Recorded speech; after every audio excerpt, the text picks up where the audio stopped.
in the wide, wide world of sports is going on here? I promise you, whatever scum did this, not one man in this force will rest for 1 minute until he's behind bars. Now let's grab a bite to eat. Yeah, come on. I feel the hot wind on my shoulder and the touch of a world that is older. I hit the switch and check the number. I leave it on and then I slumber. I hear the rhythm ringing through it. Flamenco guitar and cumbia music. I hear the talking of the DJ. The devil listen, what does he say? I'm on a Mexican radio. I'm on a Mexican world radio. Broadcasting live from high atop the J.P. White Building in downtown Roswell, New Mexico. It's Mornings with Mike Winters on 106.5 Roswell's Talk FM. Is that what I sound like when I talk? Now, here's your host, Mike Winters. And good morning, one and all. Welcome to Mornings with Mike Winters. I am he. That would be me, Mike Winters. Happy middle of the week. Happy Wednesday, everybody. Yeah, buddy. Hope you're having a good one. Hope, Hey, Mike. Mike. Guess what day it is? Oh, I love that commercial. Yeah, I know you do. One of my favorites. So he likes it. Hey, Mikey. Another favorite of mine. I know. Just doing all the hits today. That's right. It's Gotta play the hits. Greatest hits. That's right. Nobody wants to hear the new stuff. No. It's the tried and true. Right. But happy Wednesday. Hope you're having a good one. That was kind of weird yesterday afternoon, that windstorm thing that, I guess like east of town they got a bunch of rain, but I don't think so much in town. The bubble stayed true. Yeah. The methane bubble that exists over Roswell. Although about 9:30ish, I thought I heard rain, but maybe I misheard that. But I thought I did. The alt rock band from Artesia from the mid 2000s? Yes. Oh, okay. Wow. They were That's outside my random. house. The clock playing outside your window. Yeah, they're just outside. Little three-piece There you going go. on. Nice. But, Boys.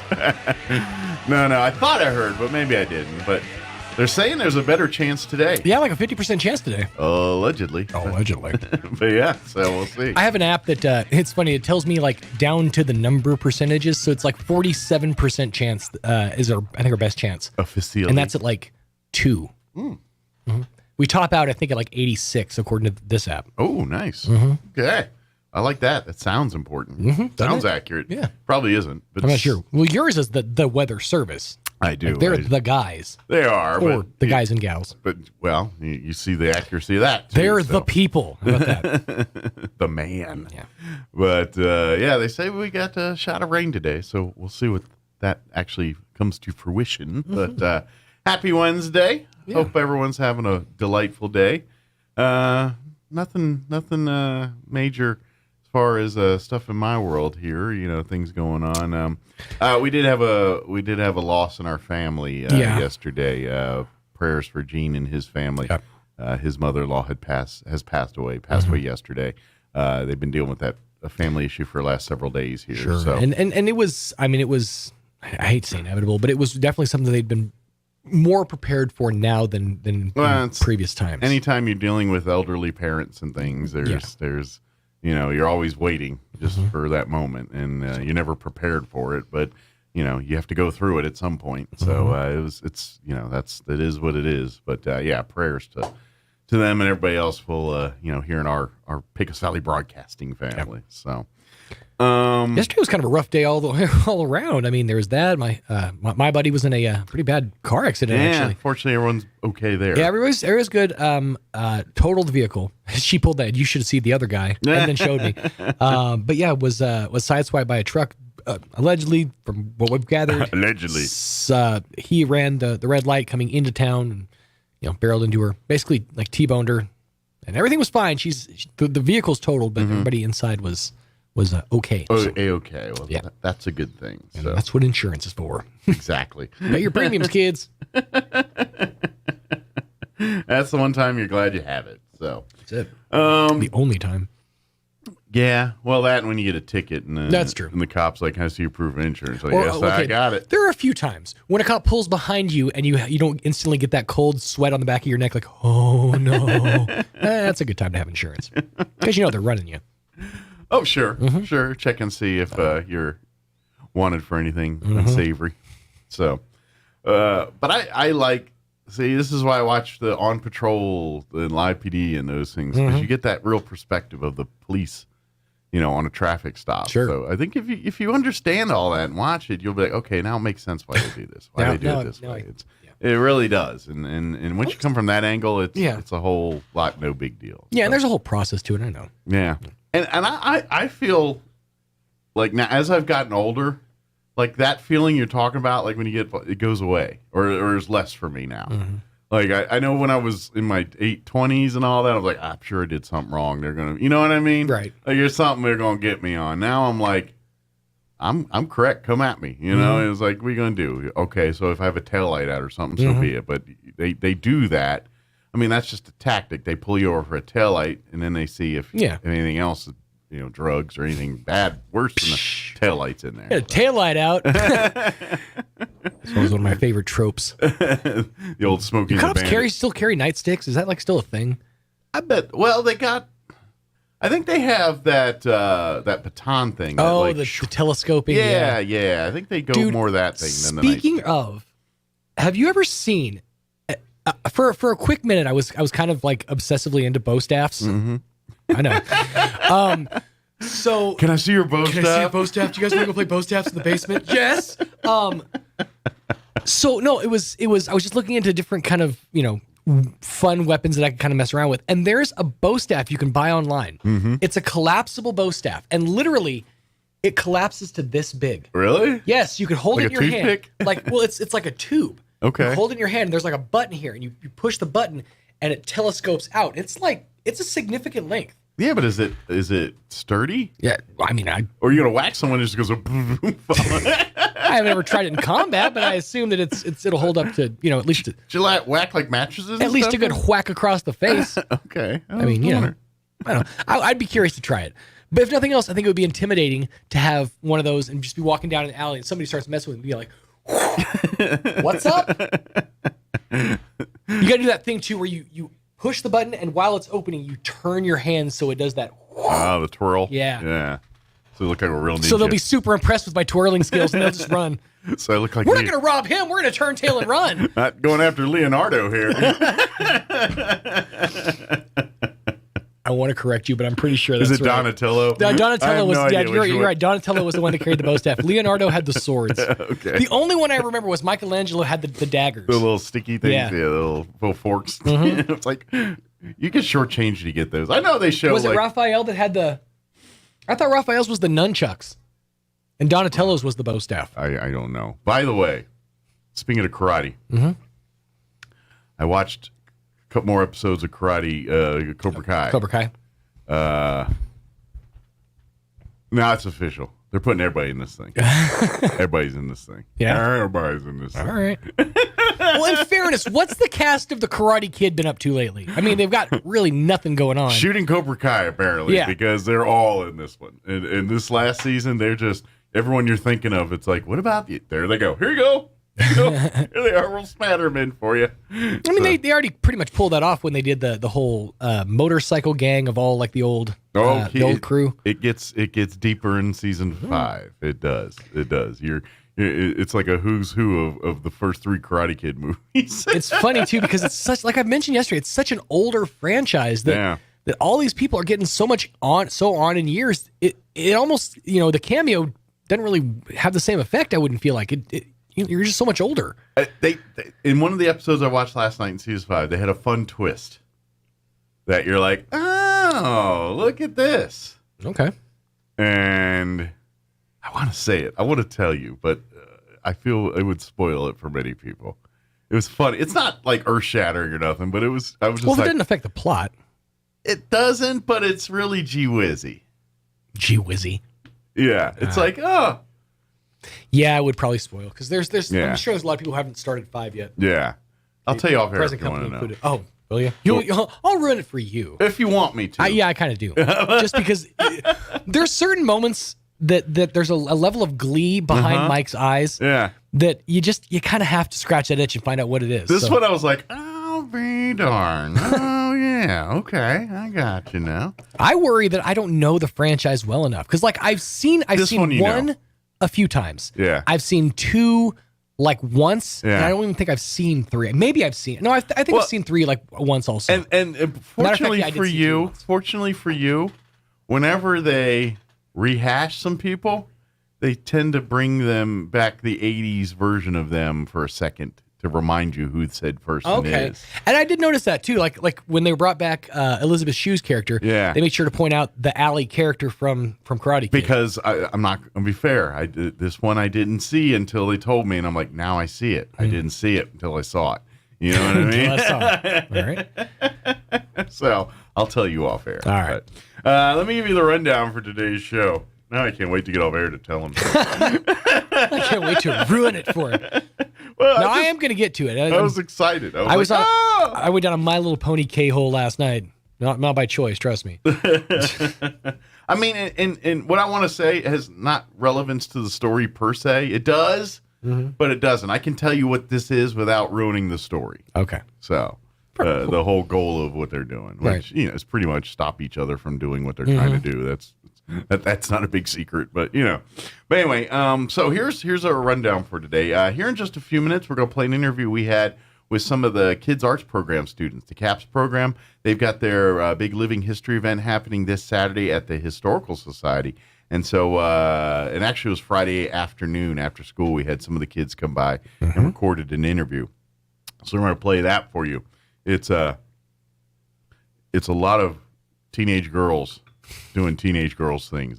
They're all over the place. They're fun. They're funny. I just turn on the mic and let them go, but it's pretty fun. Man, we're going to play that interview for you here in just a bit. In the 8 o'clock hour, about 8:15, Brian Luck, Roswell Independent School District Superintendent, will join us, give us an update on their last school board meeting and talk about things happening around the district. And then in the 9 o'clock hour, about 9:15, we're going to replay our interview we had with the Roswell High Band Boosters. They joined us yesterday, talked about their fall programs and their need for funding and all that good stuff. So they gave us an update, and I'm going to play it for you here about 9:15. There you go. So, plus, we'll have all of your features and all that stuff, too. One of the favorite memes that came out of the new season of Karate Kid, it was like Karate Kid or Cobra Kai, the story of two dads having a midlife crisis. Yeah, two fathers having a midlife crisis in a town that suffers the consequences. And season 5, it addresses a little of that. Yeah. It does. It does. A little. But it almost goes into like the Stranger Things thing where it's like 3 different stories now merged together towards the end kind of thing. That's season 5's got a lot of that going on. A little column A, a little column B, a little column C, it's like and they all kind of try. Clicks of here going on, and this story clicks here, and this story clicks here, and then they all come together towards the end there. So I think I got about two episodes, maybe 3 left in this season. So I'm getting to that point where they're all coming together. So, all right, it is 7:18. Don't go away. I want to tell you the secret. You're Cobra Kai-ing to me what I was Stranger Thingsing to you. Yes.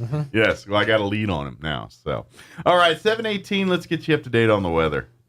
I'm meteorologist Steve Hamilton with your Pecos Valley weather. We have a batch of moist air moving in from the south, and that might bring us some afternoon showers and thunderstorms today. Mix of sunshine and clouds and afternoon highs in the mid to upper 80s. Some lingering showers and thunderstorms this evening. They'll wrap up by about midnight, down to the low 60s, and then we're back to sunny and dry weather on Thursday and Friday, upper 80s to low 90s. That's your latest forecast. I'm meteorologist Steve Hamilton. Thank you, Steve. And currently 64 degrees here in Roswell. Humidity is at 78% with winds out of the south at 3 miles per hour.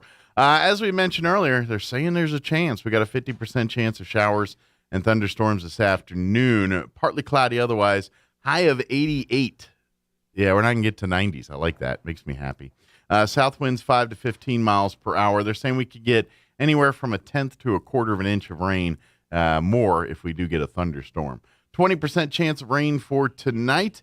Mostly cloudy otherwise with an overnight low of 62 and south winds 5 to 10. Then the rain chances go away for a bit. Thursday, mostly sunny. Highs right around 90. South winds 5 to 10.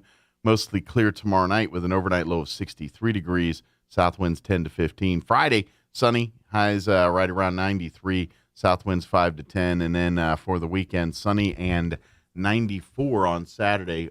Sunny 94 for Sunday as well. So I just realized I do have a guest coming. I believe it's the Chaves County Federated Republican Women. So we're gonna have them join us here in just a few. We're gonna play this interview with the Caps kids in the 9 o'clock hour. So we're gonna push that back, and then we'll do the RHS Band Boosters. We'll replay that another day or something. But I just remembered I forgot to write that one down.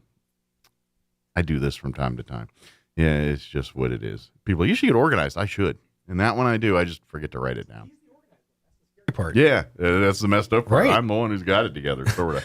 So we're going to take a break. I have that thought so many times. I'm like, I am somebody's father. That's terrifying.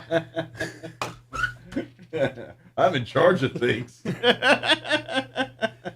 So what we're going to do is we're going to take a break here, and then we'll talk with the folks from the Chaves County Federated Republican Women. Don't go away. You're listening to Mornings with Mike Winters.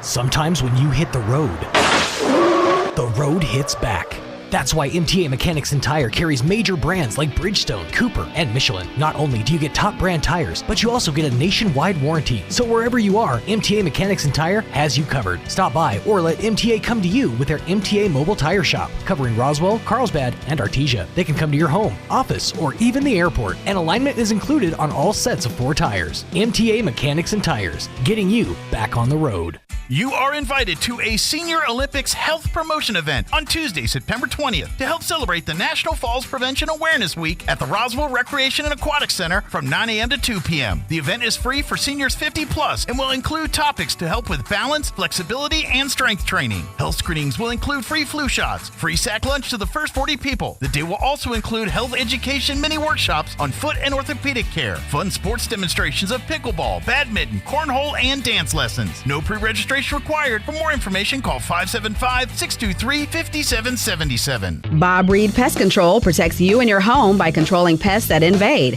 Bob Reed Pest Control understands the importance of safety in and around your home from unwanted pests, and they offer answers and solutions when you need them most. Protect your home, your children, and your pets from the dangers of poisonous bugs and insects. Let Bob Reed Pest Control and their fully licensed professionals start working for you and your family today. Call 623-5344, serving all of southeastern New Mexico. Find them fast in names and numbers. It's the return to the Wool Bowl for your Roswell Coyotes this Friday night, and your Coyotes square off against the Cavemen of Carlsbad. 106.5 Roswell's Talk FM and KSVPTV.com will have every second of the action. Join Art Sandoval and Kelly McDonald for the pregame show beginning at 6:45 and kickoff at 7. Coyotes versus the Cavemen of Carlsbad, Friday beginning at 6:45 on 106.5 Roswell's Talk FM and online worldwide at KSVPTV.com. Southeastern New Mexico's sports authority, then, now, and always.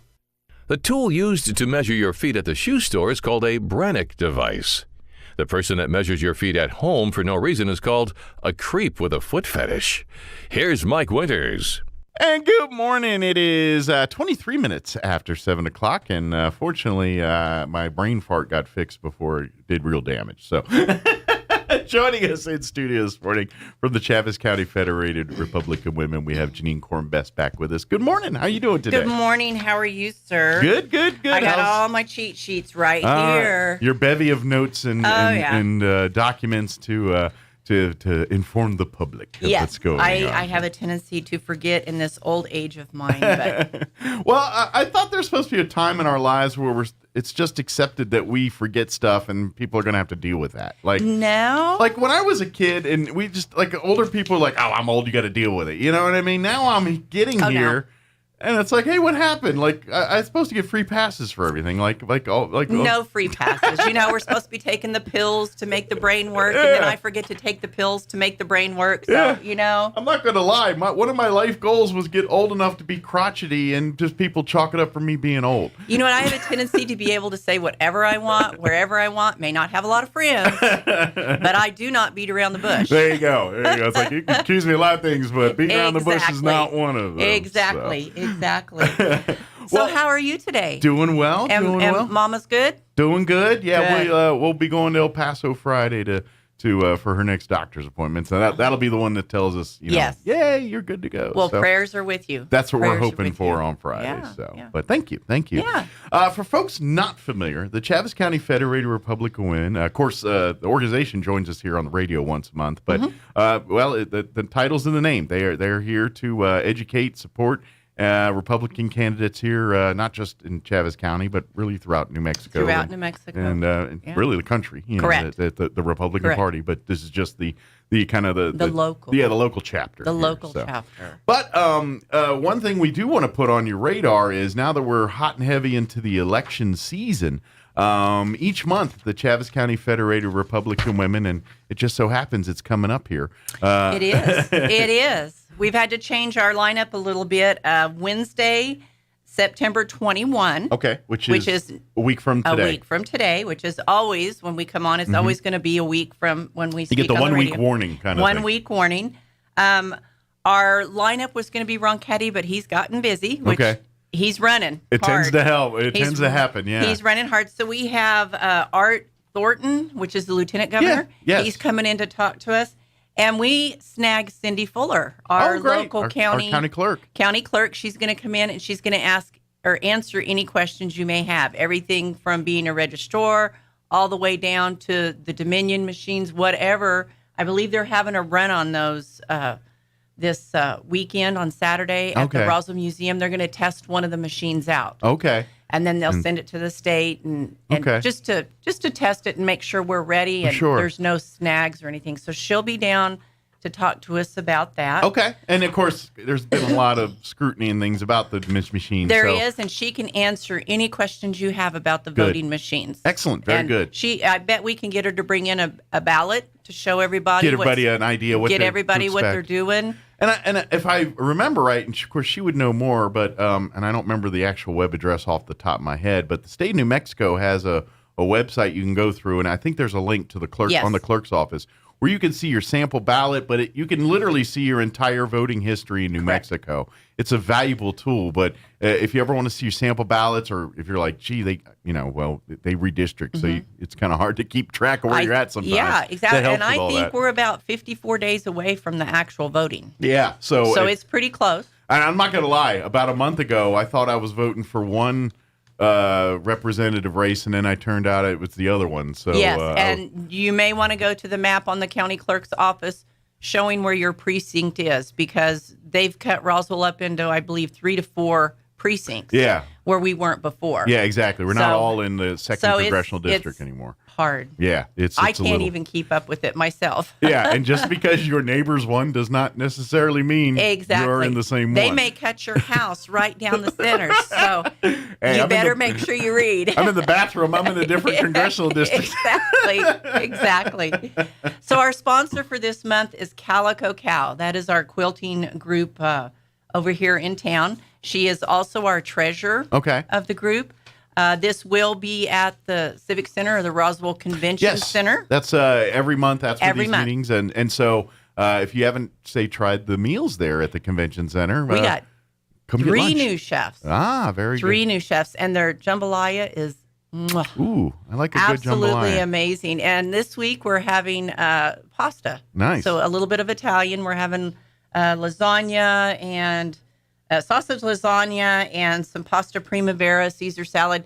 My favorite, the tiramisu. Ooh, tiramisu. Yeah. Tiramisu? Yeah. Well, my wife is a huge fan of tiramisu. Oh. I don't like coffee, and that's where it makes me a little bit. Well, maybe we could make you one without coffee. I'd be a chocolate, just straight chocolate. Straight chocolate. Oh, then yeah, I would be your friend. Yeah, I understand that. So our doors open at 11:30 on that one, and you're welcome to come in, and we sit and talk. We are definitely done by 1. Okay. Because So everybody back to work. We get that. We understand that. We keep moving fast. You're welcome to join the Federated Women. I have the top part of a really, and application to here be honest, somewhere. you don't have to be. You don't have to woman. be a member to go, and you don't have to be a woman. You just have to be a Republican. That's the only requirement. If you're a registered Republican, we'd love to have you come be a part of it. Yes. And if you're not registered at either party and want to register as a Republican, they can help you do that too. Here I am. See, here we go. There's part of our registration paper. Very I made good. it a little too big so everybody can see what we're going. We are registering for 2023 at this point. Very good. 2022. The books are full. Books are full. Okay. I believe we ended up with 160 members. Okay. From what my email said, and that's the largest in the state. That's great. So we keep trying to stay a little bit larger than the Four Corners. Sure. They do pretty good up Okay. there. Well, and it's good. That's not a bad problem to have Yeah, either. These are good It problems. isn't. But I'm gonna guess, just a hunch, that is as much work as the women and the are doing to recruit. Mm-hmm. I think the times we live in are as much a recruiting tool as anything else. And Yes. right now, people are seeing what's going on, and people are not happy. And Far from happy. Exactly. And so we're starting to see, record crowds at these meetings and things. And you know what? If you are a Democrat and you want to be a Republican, you come on down and we'll just change your affiliation right there on the spot. And we have registrars there. And I've always been a person that's like, listen to the people, listen to what they're saying. The DNRs, I've stated my piece on that. I'm like, I'm more pro America than pro D or pro R. But yes, I tend to lean more towards R things. Understood. But that if someone who just automatically disclaim someone because there's an R or D in front of them, I'm like, that's so narrow-minded. It's common sense. Listen to what they have to say first. It's common sense, and that's something Americans don't have anymore. Yeah. I hate to say it. It's been born and bred out of all of our kids. I'm going to tell some people's story and I don't know how many people in Chavez County are familiar with this man, but I used to do the morning show in Artesia for about 8 years. And of course, so it very similar to this show, interviewing, the city, county government, things like that. So I would interview one of their county commissioners at the time, and a gentleman by the name of Lewis Derrick.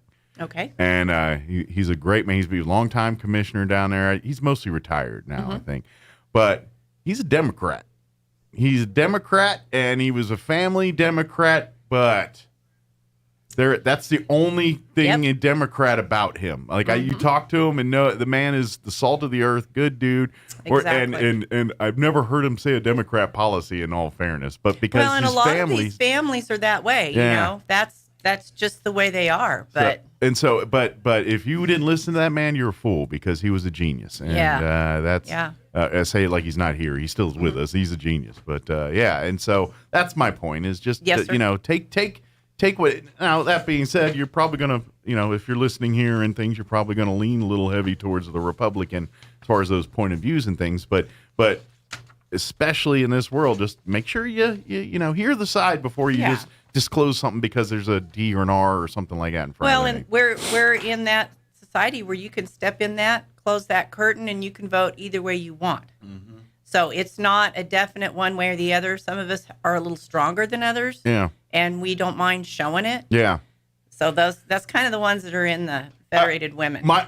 For the state of New Mexico, this is what I say to Democrats right now, and it's like, look at just forget all the semantics. Who's done what? Who's this and who's saying this and who's saying this? Let me just look at our history here. Look at the history of this state. Look at the statistics. We're always at the bottom of the list in all those categories that people look at: crime, education, all these, tentpole issues that people. And then you look at lists, and we're always in the 40s or 50th. Yes. And every one of those lists, if you look at the history of this state, it has been led by Democrats the whole time. Yes. A one party has. And ruled you this. wonder why we're 50th. And that's what I'm saying. And you keep voting the same people in and wonder why the results don't change. Exactly. And I'm like, and I don't care what side you're on. Tell me logically how that makes sense. And that's my issue. They also have to do what's right for the citizens, and it's not what's right for them. Yeah. It's not about when you are a service and you come into work for such as counselor. Yeah. I'm not going to bring that up, but counselor, I made a commitment to my citizens. and my ward and my city. Right. I didn't make it to Santa Fe or whoever is around me. Mhm. I did it for my citizens, and I'm going to work till I just can't work anymore for them. Yeah. Or they, shoot me somewhere along the way. But, however that goes. Sure. But we have a few other things going on. Yeah. Harry Montoya for state treasurer. Okay. We had him last month. Okay. But he asked us to set up another deal. So at Pecos Flavor Winery. Okay. On Friday, September 16th. That's this Friday. This Friday. Yeah. At 11:30 to 1. Okay, so for our lunchtime. Same time, Okay. lunchtime at Pecos Winery. And by the way, if you haven't had lunch over at the winery, it's amazing. I'm not trying to disparage the convention center, but it might give it a run for its number. Well, you can try both of our places out this week. Right. I mean, you decide. Go there Friday eat both and then pick your trip. come on down on Wednesday. So we're going to listen to Harry Montoya for state treasurer. It's a kind of a meet and greet. There you go. Very so everybody good. can see it over there. And you don't have to RSVP. Just come on out, have Just lunch, come and out, listen. have lunch, enjoy the camaraderie Yeah. with everybody. If nothing else, come out and just talk. Yeah. Well, Talk that's what and we give need a us whole your lot of thoughts that. and your ideas and all of that. I think most of us probably agree more than we disagree once we sit down and You know actually what talk. we do? It's just sometimes some of us think different than others and we disagree a different way and Yeah. we're stronger. Sure. And our mouth overrides our. But that's just me. That never happens to me. Never happens to me. So let me mention these others just a Sure. little bit. Here's some of our other Republicans. We have District Court Judge David E. Finger. Mm-hmm. And we have District Court Judge Anna Marie Lewis. Okay. Justice of Supreme Court Thomas Montoya. Okay. Justice of Supreme Court Position 2 Carrie Morris. Justice of the Court Appeals Barbara V. Johnson. And Judge of Court Appeals Gertrude Lee. You know what? And this is something I'd like to just share with people here. You look at, because, we all get all charged up about our representative races or state legislature races or, county commission, city council races. Exactly. But we kind of ignore or just glaze over judge races here. Judges are very important. Those are to be honest, probably one of the hardest. more important, because it is at the end of the day, it's the least political position out Correct. there.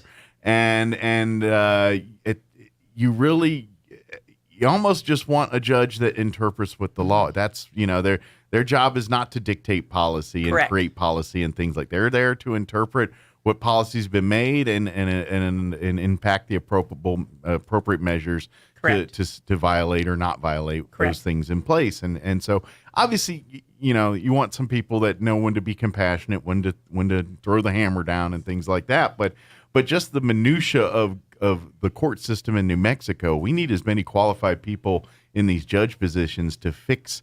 That's our, when we talk crime problems and things, at the end of the day, the legislature makes all these laws and things, They but do. if there's not a court system that can handle it, Exactly. it doesn't really matter You're what right. laws they create and things. And So- politics does not need to be in it. Yeah. And that's the biggest problem. People carry politics farther than they should go. Yeah. They need to stop when you're voted in or not voted in. They need to stop, and you need to do your job Yeah.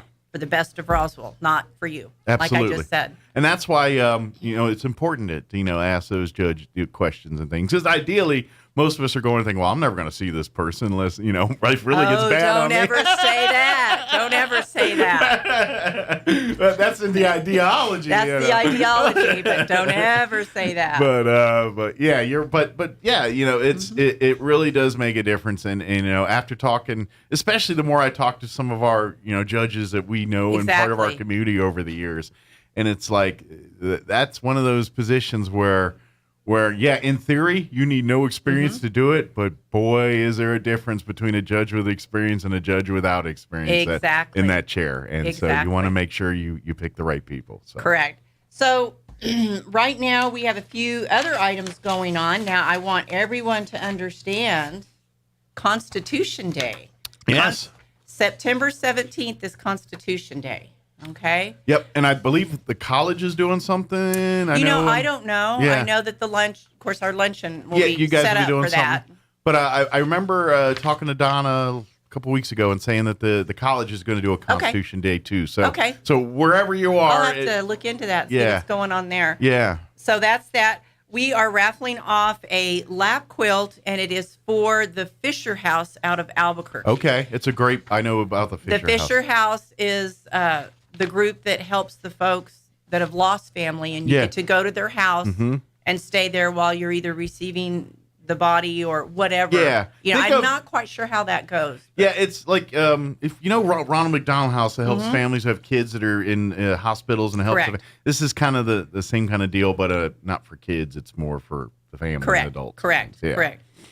So come on, $5 a ticket. Okay. You're welcome to contact me, and my number is 575-420-8455. And you can always lie when you win a quilt and say you made it yourself.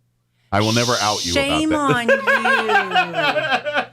On you. Shame on you, because the person that made it is the one who is sponsoring this month's lunch. Well, Calico. And I appreciate, but I'm sure Angel would be like, if you want to buy it and then lie to people saying that you made it, she'd probably be cool with that because she would be cool with that because she is the one who made this one. So I always tell people, if you're just trying to help out, you buy it and you win it, and you want to lie and tell people you made it yourself, blood, sweat, and tears. Exactly. I'm not going to out you. Yeah.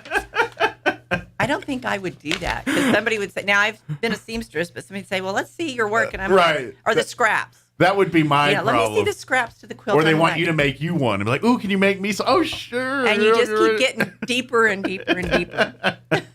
Yeah. Let's see. What else do we have?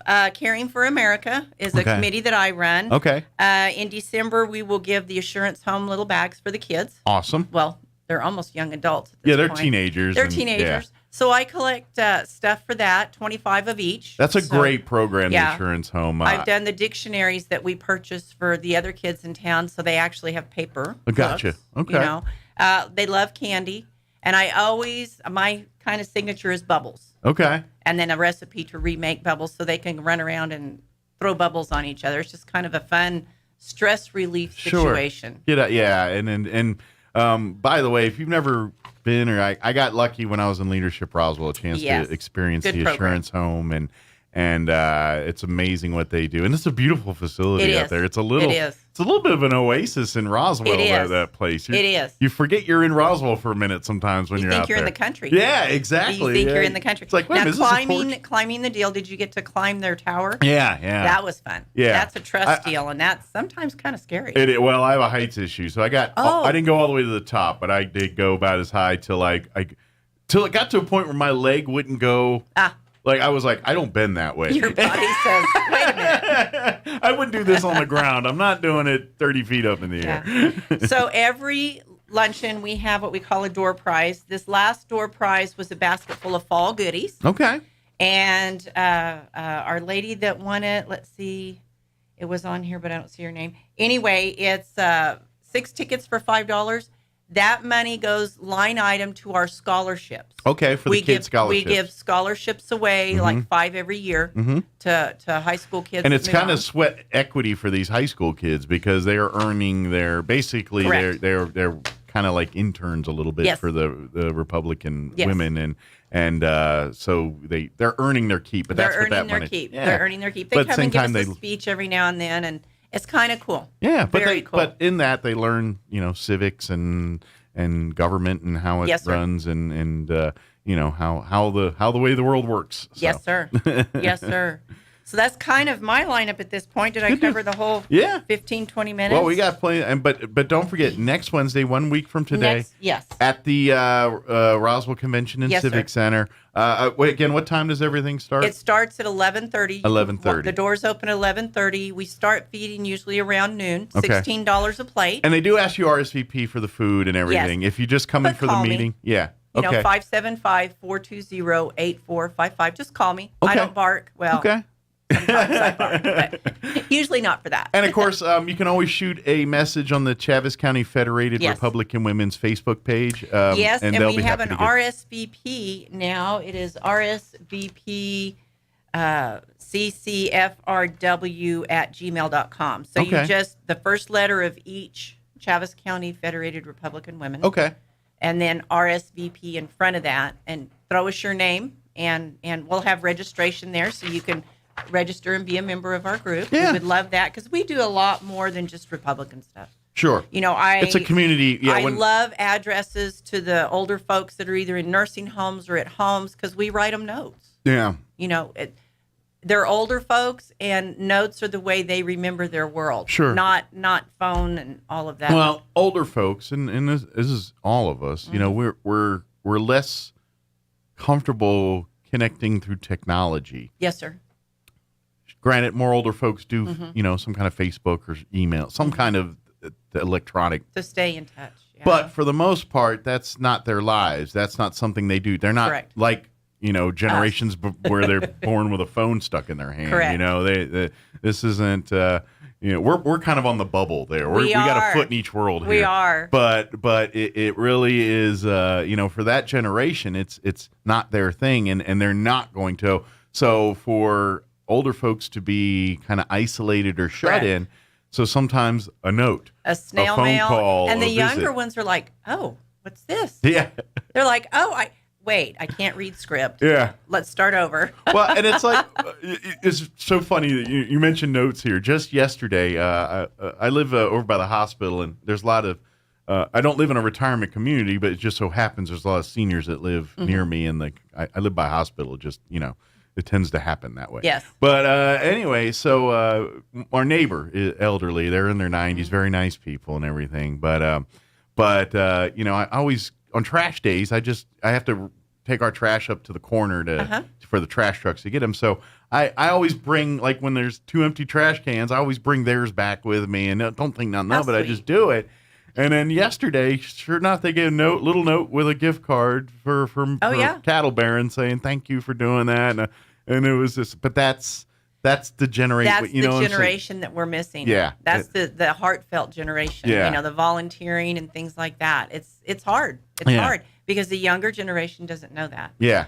And as the Republican women, we volunteer for I don't know how many things. We have a literacy that we get the dictionaries for Dexter Hegeman. Those will be sent out soon. We purchased paper dictionaries, and those will go out.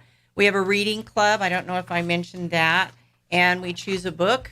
Our Broken Elections is the book I believe that they're reading, and then they sit and then they discuss it. Good deal. So they do the book club and everything So they do else. the Red Shoe Book Club. Okay. So that's kind of cool. Very good. I think I've covered just about everything that I had down. And like you said, if you're interested in come out to the next Wednesday. Yes. Come learn about what the Chaves County Federated Republican Women Correct. do. Like I said, men are part of the organization Yes. as well. But they serve as kind of like an auxiliary, if I remember. They do, kind of like an auxiliary. Yeah. Yeah. I'm sure the nomenclature is a little bit different, but in essence, that's what it is. Yeah. So. And this is the most informed club when it comes to the Republican Party you're going to find around Roswell. Well, and also if you have a question or need answers about any particular Republican candidate or anything, we can find it regarding voting, whether it's to get registered, to what districts, all Correct. that, they can be a resource for all that too. And bring your questions because Cindy's going to be there. Yes. She knows Cindy everything. Fuller's an amazing resource when it comes to elections, and again, we were talking earlier about political elected positions. Clerk's another one. Yes. It's really that's a position that I get why it's an elected position, but because it's a job that not anybody can do. I'm not Correct. saying that mayor or city council or any of those aren't jobs that anybody Correct. can, because they're not. There's a certain skill set Yes. too. But when it comes to clerk, that's a lot of organization. That's a lot of dealing with numbers and bookkeeping and that clerical type things. And not everybody's cut out to do that. I believe she was the assistant or deputy or whatever you want to call it for like 10 years before she got the position. So she already was under knew what she David, was doing. And she is elected. The city is not. The city clerk is not. Yeah, they're appointed. That's a ceremonial, and that's a discussion we're having, but that's a ceremonial appointment because it's such an old thing. But anyway, that's an argument we're still having. But that one's being hashed out. that one's being hashed out at this point. But either way, I always look at it as like, that's a position you vote for skill, not for politics. You know what I mean? Like I said, politics needs to stop. Yeah. And it needs to really stop, not pretend stop. We've got the pretend stops going on, and that's just not working in my book. Well, and at the end of the day, we're all on the same side. We're all Americans. We all want a great country. We all want those things. We're ready to kill each other to have that, but I don't think we need to. I'm like, Correct. I think we can agree to disagree on some things and live. I've done that a lot. A lot. But at the same time, also find common ground and find real solutions to other problems. Correct. And that's, I think when we see the scare tactics that, let's face it, both parties do to try to, it puts things up in a lather that can be dangerous sometimes. Well, and it is dangerous. Yeah. When you're on the receiving end, it is dangerous, and you just deal with it and you move on. Yeah. It's just, it was like, I don't know. It's just when I was a kid and this kind of stuff, they just yell and adults got ashamed and then they moved on. Now you try to chastise something like that and you're the one who gets like beat down. So Exactly. it's like, man, what happened? Exactly. Anyway. So let me throw in a quick a deal here again. Okay. Harry Montoya, State Treasurer, Pecos Winery. This Friday. At lunchtime, 11:30 to 1, so you won't miss lunch. You actually can get lunch. Yeah, and they have delicious Come and sandwiches. talk to him. See how he's feeling, see where he's at, and when you vote, make sure your heart feel good. Yeah. Your vote has to make your heart feel good. When you talk the treasurer and finances and things, and that's a big one in the state, where the money's spent and how it's spent, and now I'm assuming there's an influx of cash with all this cannabis legislation going and money coming in, and what they do with this money next is now some important questions we need to answer. So I don't pay a lot of attention to the state and national because I'm focused here on Roswell. Sure. It's a smaller place. It's where I live, where my neighbors are and my friends are. So that's where I focus. And we have local things here for the Republican Federated Women. Absolutely. So. Yeah, and of course, with fair, fast approach and stuff, don't forget to look for the Republican Party. The fair booth is in the same place it's always been. They're going to redo it a little bit this year. Okay. A registrar will be out there, so you can just register right on over from whatever party you are to Republican Party. Perfect. That way you'll make sure you get all the flyers and everything that you need to get. We've got letters going out asking information, so we can go to electronic more than snail mail. But I still like snail mail. I understand. I do. Yeah. I can like appreciate. You said, we're in that generation. We got a foot in both each sides. world. Yeah. There's some days I like its convenience. Like to be honest, checks. I don't miss writing checks. I don't. I missed like when I was younger and broke and be like, ooh, I could write this rubberish check and then be good. You could let it float 3 days. Yeah, I understand 3 days, but after that, you're just SOL. But I don't know. You might be able to do it 4 with the mail service now. This is true. Yeah. So but now I'm like, nah, I don't want it. It's too much. Exactly. It's one more thing I got to stick in my pocket when I walk around. I'll wash it in the washer. Yeah, exactly. But again, if you have any questions, don't hesitate to look for Chaves County Federated Republican Women Facebook page. If you have any kind of questions or want more information about anything we talked about or anything maybe we didn't talk about, reach out through there, and any of the members would be happy to get you that information. We're there. And come on out next Wednesday. Yeah. Come on out this Friday to Pecos Flavors Winery and come be informed. And as I say every time, I will never tell people to vote, but I will tell you, if you do vote, you better vote informed. Yeah. If I haven't asked you a question, why, you better give me an answer. Yeah, and make sure your heart feels good Yeah. and pray about it, whatever it needs to do to get there. But you have to live it after you've checked that box. I don't want to hear things like I like their ties. I like the. Well, sometimes the ties are nice. Well, if they start out with that, then I'm like, all right, we got a problem here. Exactly. If that's like 27 on the list, I'm like, all right, I'll give you that one. Exactly. Very good. Well, Janine, as always, appreciate the visit. We'll see you next time. Yes, and sir. Don't work too hard. I'll try to bring some of my partners. There you go. and dodge the shrapnel. Exactly. Thanks, Janine. Thank you very much. God bless. It is 7:53. Let's go ahead and pause for news. Quick break. And, that should about do it. We'll be back. Don't go away. Now for your Pecos Valley News Update, I'm Jared Cirillo. An Artesia man will spend the next dozen years in state prison after he pleaded no contest to second-degree murder. 24-year-old Tyler Kelly was sentenced this week for the killing of Marcelino Briceño in 2020 in Roswell. Roswell police had said Kelly shot Briceño after the pair engaged in what was described as an ongoing dispute over a woman. Kelly is also facing attempted murder charges in a separate case that alleges he opened fire on a car traveling south on US 285 near Artesia in May of 2020. Despite discount days at the New Mexico State Fair earlier this week, fairgoers are complaining in droves that the food is way overpriced this year. The food, always one of the biggest draws at the state fair, but this year a fresh squeezed cup of lemonade will set you back $13. A cheeseburger, fries, and a soda will cost $18. The turkey legs are also going for $18. You're up to date. I'm Jared Sorello reporting. I'm not surprised that a recent survey from Advast revealed 1 out of 3 Americans have sent a naked pic of themselves, usually by text or sharing on social media as a direct message. Care to guess the percentage that the naked photos were shared without the sender's permission? I'm Kim Commando with the answer, brought to you by LinkedIn. Post a job for free and find qualified candidates quickly at linkedin.com/Kim. Sexting, send nudes, whatever you call it, it's not as taboo as it used to be. But the problem is once that pic leaves your phone, you lost all control. The recipient can do pretty much anything with your photo. The survey found naked pics are shared without permission about 75% of the time. So play the odds and know your pic is going to be one of those. What does surprise me is that the average American has sent intimate messages or photos to the wrong person 6 times. Yes, 6 times. I'm glad that I'm not average, and I am happily married.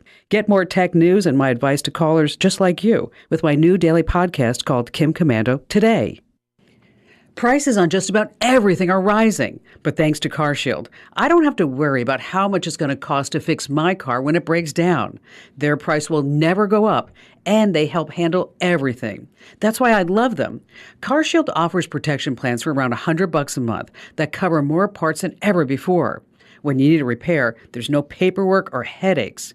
CarShield will even take care of you when your car breaks down on the side of a road. Every protection plan includes coast-to-coast roadside assistance, courtesy towing, and rental car options at no extra cost. So as long as you cover your car, no matter how old it is, you're protected from the rising cost of parts and repairs. Get coverage like I did. Go to carshield.com/Kim or call 800-391-8888 to save 10% on your plan. That's carshield.com/Kim or call 800-391-8888 to save 10%. That's carshield.com/Kim. I'm meteorologist Steve Hamilton with your Pecos Valley weather. We have a batch of moist air moving in from the south, and that might bring us some afternoon showers and thunderstorms today. Mix of sunshine and clouds and afternoon highs in the mid to upper 80s. Some lingering showers and thunderstorms this evening. They'll wrap up by about midnight, down to the low 60s, and then we're back to sunny and dry weather on Thursday and Friday, upper 80s to low 90s. That's your latest forecast.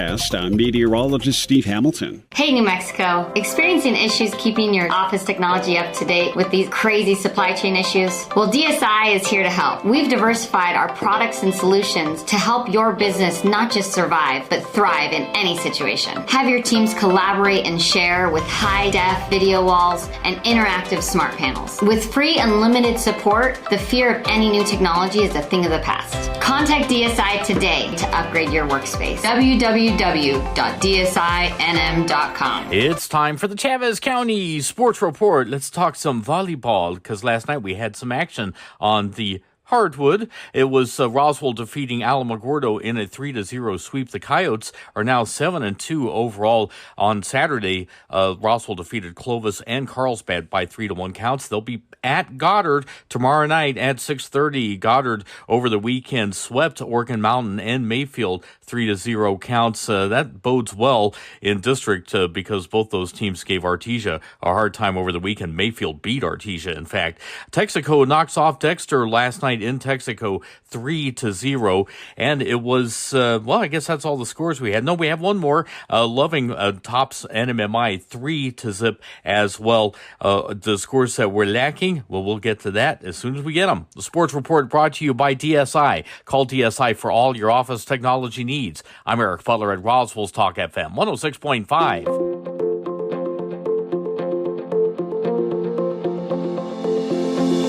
There are 3 key phrases that need to be spoken on a regular basis in a healthy marriage. Hi, this is Pastor Troy and Julie Smotherman for The Joy of Marriage. You know, for over 20 years, Julie and I have been sharing these 3 key phrases, and here they are. I love you, I'm sorry, and I forgive you. Ephesians 4:32 says, be kind and compassionate to one another, forgiving each other, just as in Christ, God forgave you. You know, it's so easy to expect others to love us the say I'm sorry and to forgive us. But it's really a gift that we give each other. The Bible teaches us we sow and we reap. Sow into your spouse, I love you, I forgive you, I'm sorry.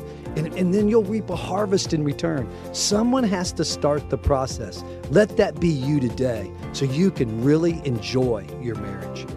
If you have any questions or would like further information about the Joy of Marriage Ministry, please go to jomconference.com. Come on down. The Price is Right sales event is on at Roswell Nissan with huge savings like a 2020 Sentra for just $289 a month or a 2014 Avalon for just $219 a month. Play Plinko to win cash just for stopping by, a movie ticket or a Home Depot gift card with a test drive and a choice of prizes with purchase, and register to play the Superhero Punch game with 16 big winners, including gift cards, a Ninja Blender, and even a 40-inch TV. Drawing September 17th at 1 p.m. On now at Roswell Nissan, 2111 West 2nd. Don't forget to have your pets spayed and neutered. Here's a Mornings with Mike this Winters hour fun from fact. townhall.com. Bamboo. I'm Rich Thomason. The crowds are enormous as London bids farewell to the Queen. Queen Elizabeth II's casket has left Buckingham Palace in a somber procession, slowly, steadily making its way to Westminster Hall, where the late monarch will lie in state for 4 days.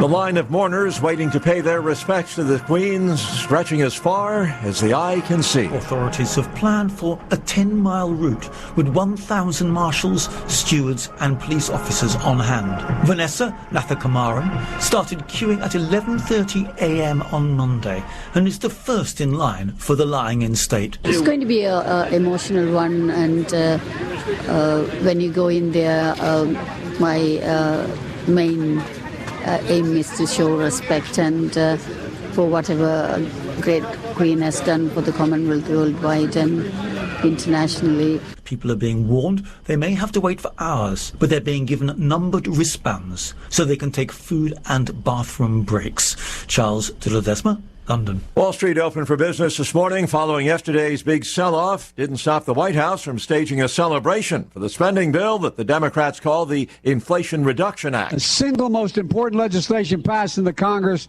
to combat inflation and one of the most significant laws in our nation's history, in my view. President Biden's view not shared by Republicans. They did not support the bill that most, if not all, economists argue will do nothing to reduce inflation and could possibly make it even worse.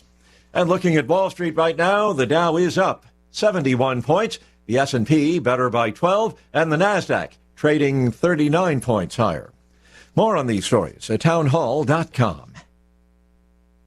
Charlie Dombeck here from Key City Capital. As a practicing CPA for nearly 30 years, I have found that 80% of your ability to grow your wealth is dependent upon two factors: taxes and investment performance. At Key City Capital, we improve investment performance by diversifying capital into off-market investment opportunities in passive rental real estate and alternatives like asset-backed lending. We recover dollars that clients unnecessarily pay in the form of income taxes, creating a lifetime annuity of savings. We are a sponsor of passive, affordable single and multifamily residential rental investments, which are located in Sunbelt landlord-friendly states. These investments are the top choices in a rising interest rate and inflationary environment. They represent a store of value, protecting your capital from market volatility. Learn how we at Key City Capital can help you ultimately grow your wealth rapidly. Connect with me at keycitycapital.com or give me a call at 817-912-1569. A mental health exam ordered for a man accused of a gruesome murder in California. The illegal immigrant accused of beheading a woman in Northern California will be mentally evaluated, an evaluation that will take about 8 weeks. Officials say it was at Jose Landetta's first court appearance Monday afternoon that his lawyer said he was not capable of assisting in his own defense. Investigators say Landetta used a samurai sword to kill 27-year-old Karina Castro last week on the street in front of her neighbors in the middle of the day. Her kids were in the house. Landetta has a lengthy criminal past, along with a previous rape conviction. Tasha Stevens reporting. Residents of a city in China's far western Xinjiang region say they are experiencing hunger, forced quarantines, and dwindling supplies of medicine and daily necessities for more than 40 days in a virus lockdown. Breaking news and analysis. Townhall.com. The Alex Jones InfoWars trial begins in Connecticut. An FBI agent struggled to control his emotions as he described on the witness stand seeing bodies inside Sandy Hook Elementary School, a scene that the conspiracy theorist Alex Jones later claimed was staged by actors. FBI agent William Oldenburg was the first witness to testify Tuesday as a Connecticut jury began hearing arguments in a trial to decide how much money Jones owes for spreading the lie that the 2012 mass shooting in Newtown didn't happen. Lawyers for the Sandy Hook family say Jones caused the family's emotional and psychological harm. Jones's attorneys argue his comments, which he now admits were wrong, were protected speech. Keith Peters reporting. A loyal supporter of former President Trump, MyPillow CEO Mike Lindell, says the FBI seized his cell phone while he was at a fast food restaurant in Minnesota. More on these stories, townhall.com.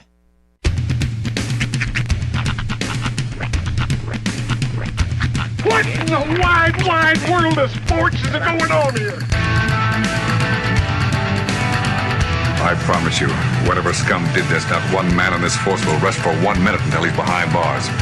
Now let's grab a bite to eat. Yeah, come on. I feel the hot wind on my shoulder and the touch of a world that is older. I hit the switch and check the number. I leave it on and then I slumber. I hear the rhythm ringing through it. Flamenco guitar and cumbia music. I hear the talking of the DJ.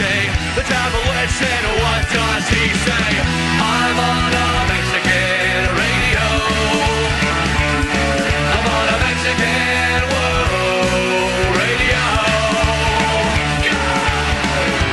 Broadcasting live from high atop the J.P. White Building in downtown Roswell, New Mexico. It's Mornings with Mike Winters on 106.5 Roswell's Talk FM. Is that what I sound like when I talk? Now, here's your host, Mike Winters. And good morning. It is 6 minutes after 8 o'clock.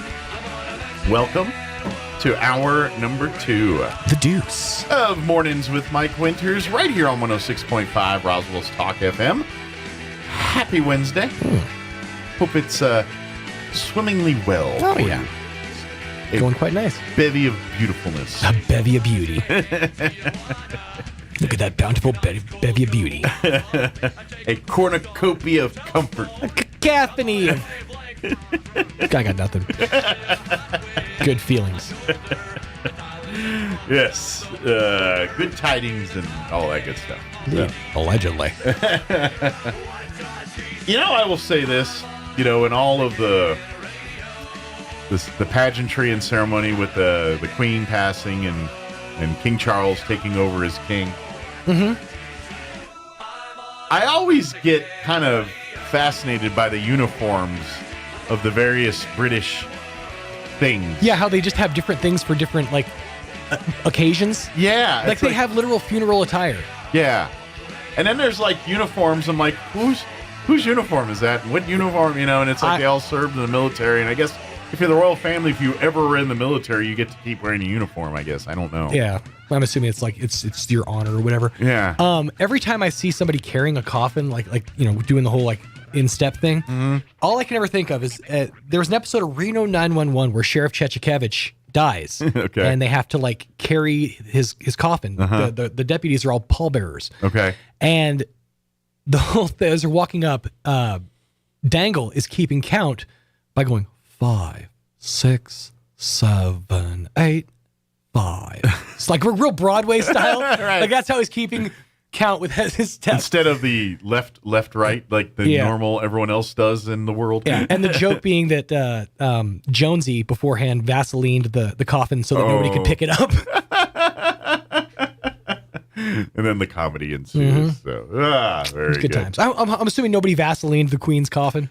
I'm pretty sure no one got near that thing. Yeah, I'm sure it was probably the most secure piece of thing of anything in all of it. So what they're going to do, they lie her in state for 4 days here at Westminster Hall. Mm-hmm. And one by one, basically everybody in the country has the opportunity to walk by and pay respects. But The guards that are set up here at Westminster take 20-minute shifts. That's all it is. It's 20 minutes. Okay. The most senior official stands at one end, the most junior official stands at the other end of the coffin, and they rotate like this over a course of 20 minutes. Okay.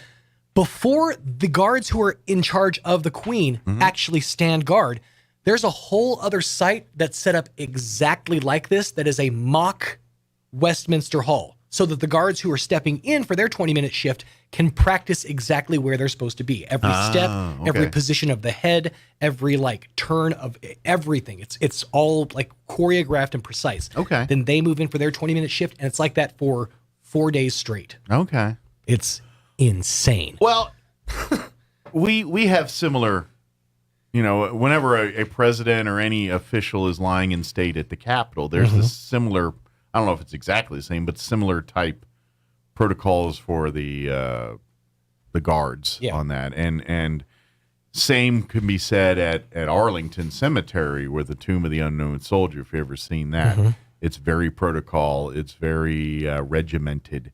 And if you, the spectator, aren't part of if you're being a problem, they will let you know. Sure, if you're observing wrong. Yeah, they will address you. And if you continue, they will eliminate you.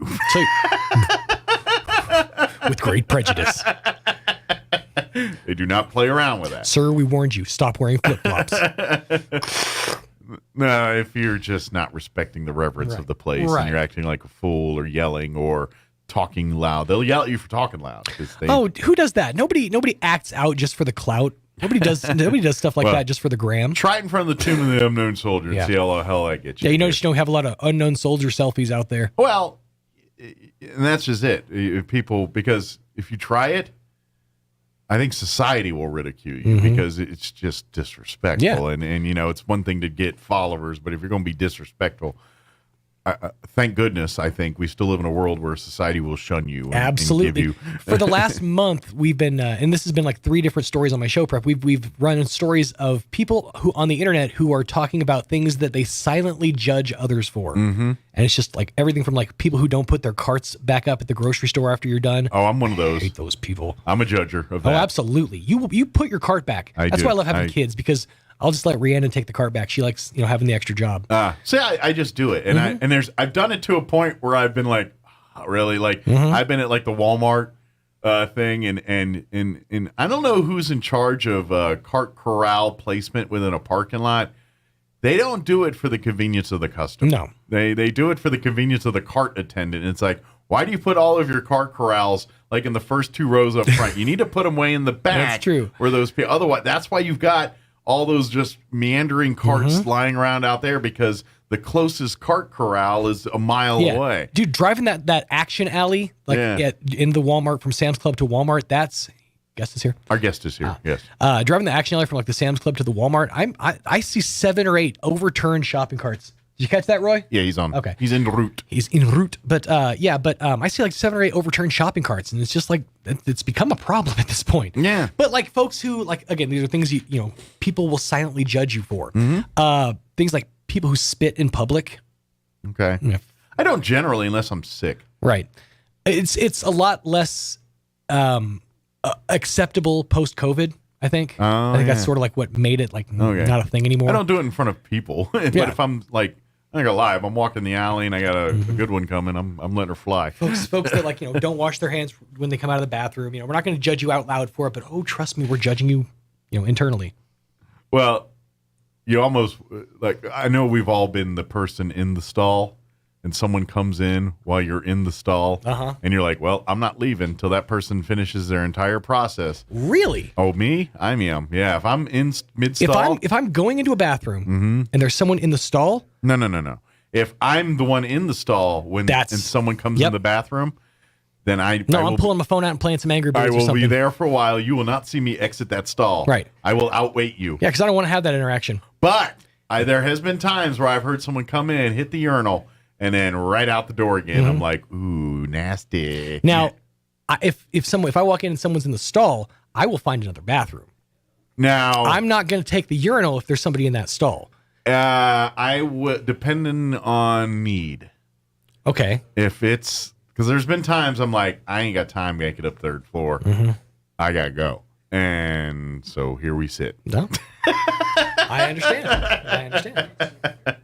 If your onesie is bad enough to where you can't make it upstairs, you might actually need to go see a doctor. Well, no, what it is I ride it out. I'm sitting here and I'm like, I'll get one more thing. And then finally, and I don't know about you, but my brain, the moment I think about it, the intenseness. No, yeah, you've triggered the, it's about to happen. Yeah, it's like when you get home from work or something, and you don't have to go to the bathroom, but the moment you pull home and you're like, oh, there it is. It's like, how do I know? I didn't have to go since I walked to the door. Walt Disney wrote an entire movie about that feeling you get when you know the bathroom's right over there and you're about to finally have that release.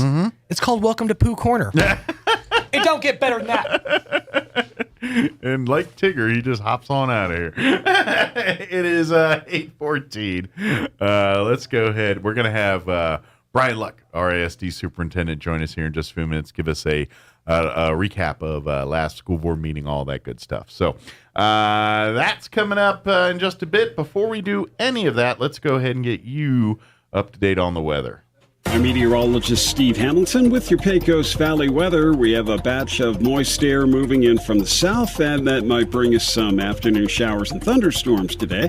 Mix of sunshine and clouds, and afternoon highs in the mid to upper 80s. Some lingering showers and thunderstorms this evening. They'll wrap up by about midnight, down to the low 60s, and then we're back to sunny and dry weather on Thursday and Friday, upper 80s to low 90s.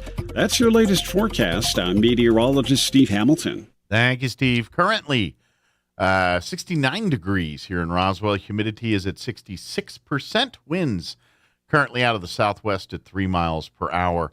They're saying there's a chance, pretty good chance of rain today, a 50% chance of showers and thunderstorms for this afternoon. Partly cloudy otherwise. High of 88 expected today with south winds 5 to 15 miles per hour. They're saying a tenth to a quarter of an inch of rain expected unless we get a thunderstorm. Then it'll be a little bit higher than that. For tonight, we're looking at a 20% chance of showers and thunderstorms, mostly cloudy, 62 for an overnight low. Winds will be out of the south 5 to 10 miles per hour. For you Thursday, the rain talk goes away after tonight, at least for the next several days. Sunny with a high right around 90 on Thursday, winds out of the south 5 to 10. Friday, sunny skies, a high of 93, south winds 5 to 10, and warm for the weekend, sunny and 94 for Saturday. More of the same, sunny and 94 for Sunday. Let's see. I'm trying to see who this one is. All right, we'll see that. I just got a text that said something funny. I just got to go check it out. All right, it is 17 minutes after 8 o'clock. Let's go ahead and get you. Up to date with some commercials, and then Brian Luck, superintendent, going to join us on the other side. Don't go away. You're listening to Mornings with Mike Winters. Hey, CVE members, have you scheduled your no-cost home energy audit? If not, we're getting close to summer and hotter weather. It's time to sign up. Call 575-746-3571 to get your name on the list for a free home energy audit. Weather stripping, new door sweeps, minor repairs, and much more. Start saving money and keep that purchased air in your home. Central Valley Electric Cooperative is happy to partner with Green Metal Energy for this valuable audit. Again, 575-746-3571. The Yucca Blossom Summer's End Extravaganza is fun for the whole family. They have 90-plus booths to shop, a variety of food trucks to fill your belly, and an array of amusing activities for the kiddos, including face painting, bouncy houses, rock climbing, quad power jump, and live music from the County Line Band. Mark your calendars for Saturday, September 17th from 9 a.m. till 5 p.m. and Sunday, September 18th from 11 a.m. till 4 p.m. at the Eddy County Fairgrounds in Artesia. Hi, I'm Dr. Keanu Carabelli Dental. Same-day smiles are what we do. My passion is helping patients chew, talk, and live with confidence. That's why I'm one of the few doctors in the U.S. who can create beautiful same-day smiles with the latest digital implant technology. This procedure is life-changing. Just ask Sean. Hi, I'm Sean. I've been that voice that you've heard on the radio for most of my life, but I'm also a dad to two amazing kids. I've had a million reasons to smile, but in all my old pictures, I was never smiling.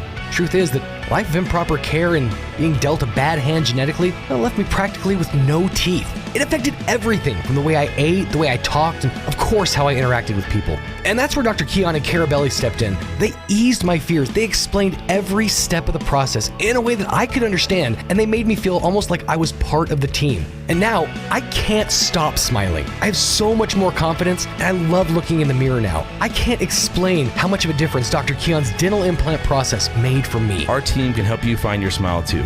Come see us at Carabelli Dental, 575-622-4455. The Goddard Rockets are taking flight yet again, and this Friday night they land in Farmington to take on the Panthers of Piedra Vista High. Fiera 106.1 FM is making the trip for you so you don't have to. Join Chris Deck and Chris Roybal for the Rocket pregame show beginning at 6:45 and kickoff at 7. Rockets versus the Panthers of Piedra Vista High. Friday starting at 6:45 on Fiera 106.1 FM. Audio-only coverage online at ksvptv.com. Southeastern New Mexico's sports authority, then, now, and always. Here's a Mornings with Mike Winters fun fact. More than 50% of Americans fall asleep on their sides. That's way better than falling asleep on someone else's side. Here's Mike Winters. And good morning. It is 20 minutes after 8 o'clock, and joining us in studio this morning, Roswell Independent School District Superintendent Brian Luck back with us. Good morning, sir. Good morning. How you doing today? Hey, another beautiful day. Another day in the neighborhood. Things going well. Kids are in school. Life is happening normal. That's right. Can't complain, I guess, right? No one would listen. Do any good if I did. Any good. Yeah. So, well, that's good. But let's talk. Of course, for folks that aren't familiar, school board meets that second Tuesday of every month. Today's actually, it's kind of, because the first was like a Thursday this year, so it kind of threw off me a little bit as far as the. It feels like we're halfway through. Well, tomorrow we are halfway through the month, and it does. It puts a kind of a weird spin on this meeting, but the second Tuesday of every month. But I'm just kind of curious when once the school year is going, especially this one that's kind of those first couple months after. Are those generally quieter meetings or big? Because I'm thinking most of the work was done during the summer, or we'll be doing later. So I'm thinking it's a bit of a lull in as far as the agendas for some of these meetings. It's interesting. So, and again, this is technically second year for me. So last year is such a blur, but that's my only reference point. Of course, nothing's normal for about the last couple of years. No, but I know what we've tried to do is to bring to the board, to bring to the public all of the work that we are doing. Gotcha. And, we did have some test scores come out the other day, just really trying to emphasize what we're doing and what we're trying to do different. Mm-hmm. So for the most part, yes, to answer your question, I think there is a down in the anxiety a little bit about things that are coming up at the meetings, but a lot of it is just reporting out on the business that we're doing. And, people getting their grooves, basically. Yeah, and it's a pretty heavy lift right now as far as getting things back into normal. Gotcha. Whatever normal looks like, but we're getting back. How what's that look like for you guys now in terms of, because it's getting back to normal, but at the end of the day we're still playing catch up, as a district, and this is not just unique to RASD, this is across the country and society in general is going to do that. And what it's done for us though is it's given us an opportunity to say, okay, like, where are we at? Mm-hmm. So we continued our standardized testing throughout the pandemic. A tribute to my predecessors and to everybody that made the decisions to continue to go ahead and to give assessments. So we've been able to track as we've gone through. It has shown us, where are we? Mm-hmm. And then it does give the teachers the opportunity to do a massive reset and say, okay, 3 years ago, 4 years ago, I was at this point in my curriculum at this point in the year, and this year it's just going to be different. Mm-hmm.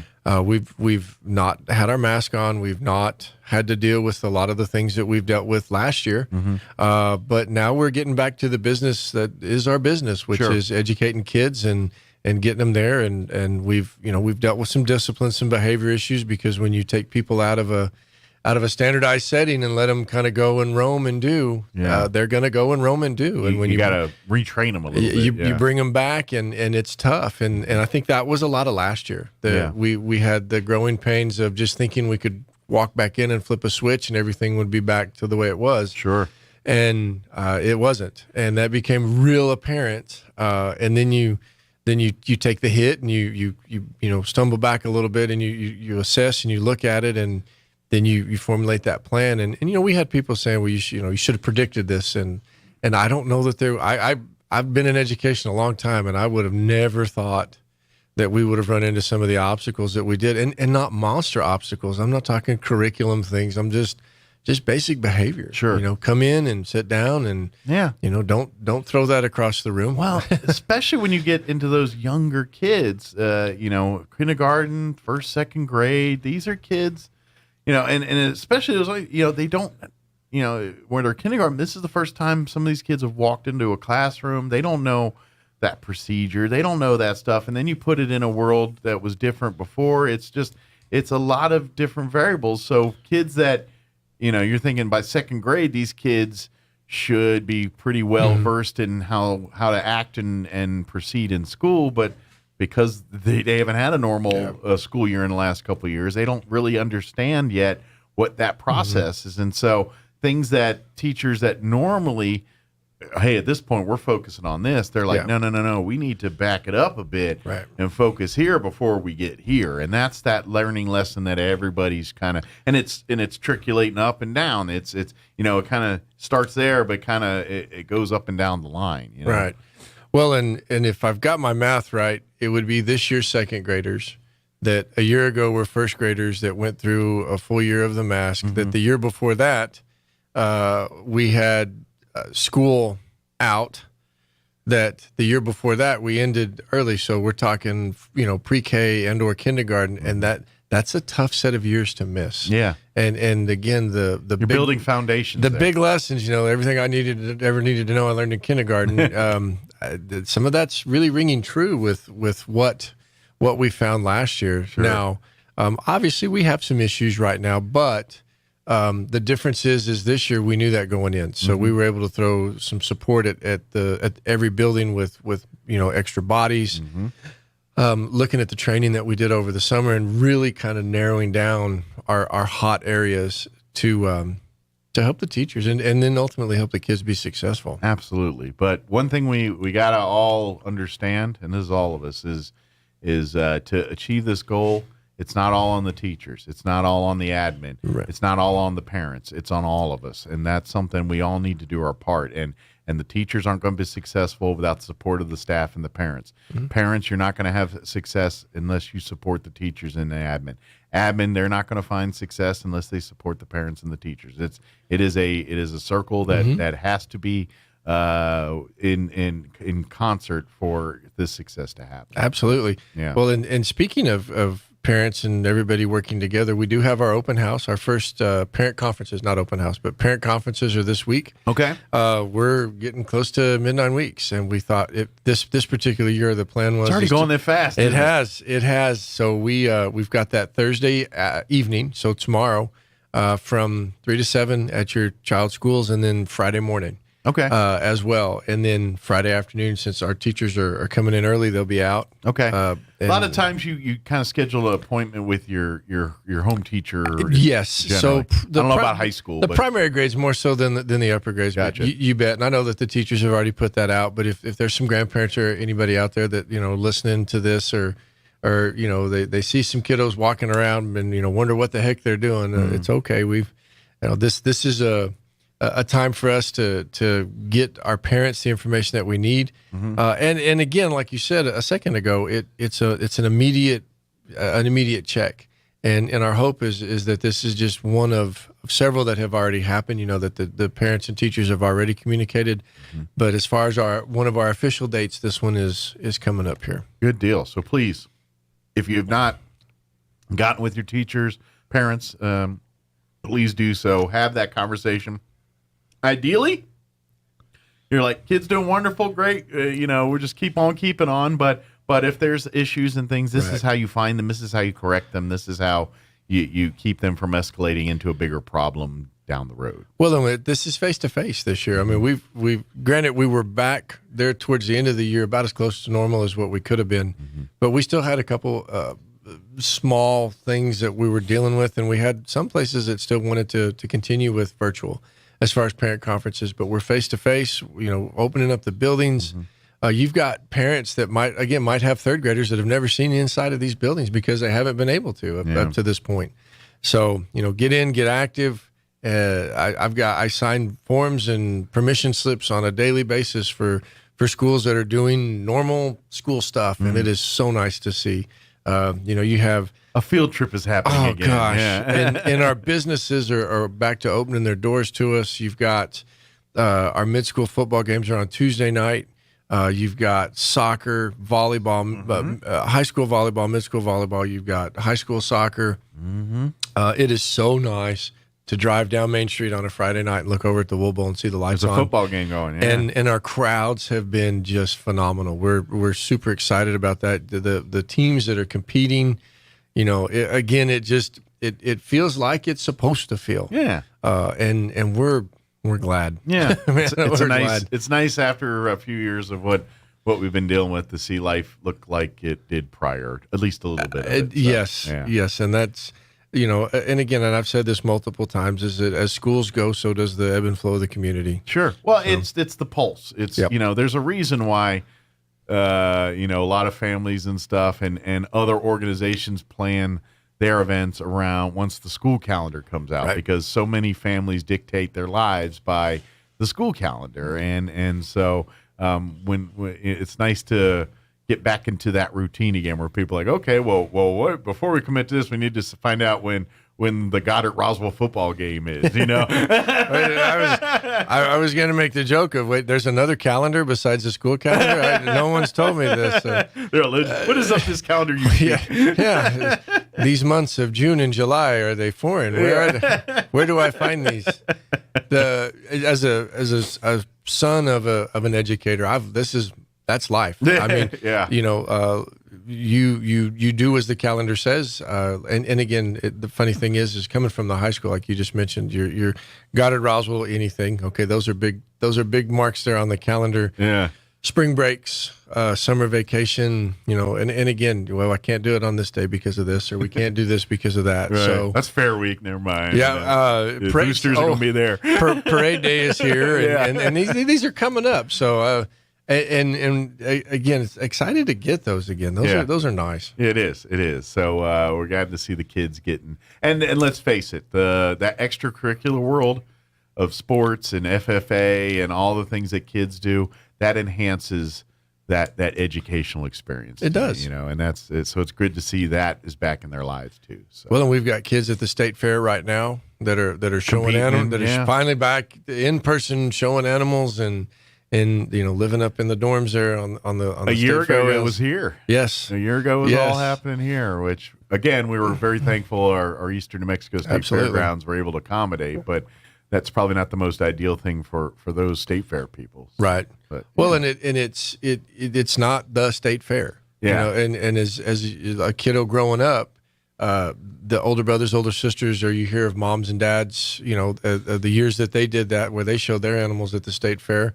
And we lost a lot. Mm-hmm. And when you look back and you say, well, like generations in the past and World War II, or, they were gone for 2 years or 3 years, or different people had this kind of a service requirement that they went through. And it really does put in perspective when you start talking sacrifices. Mm-hmm. And, we tried really hard when we got our kids back in school to tie the two together of, okay, this was your sacrifice. Imagine what generations of the past felt like whenever they made, and some of them made the ultimate sacrifice, but when you're talking about, you couldn't do this for 6 months. Imagine not being able to do that for 2 years. Sure. So it was a neat opportunity for us to tie and do some generational bonding, if you would.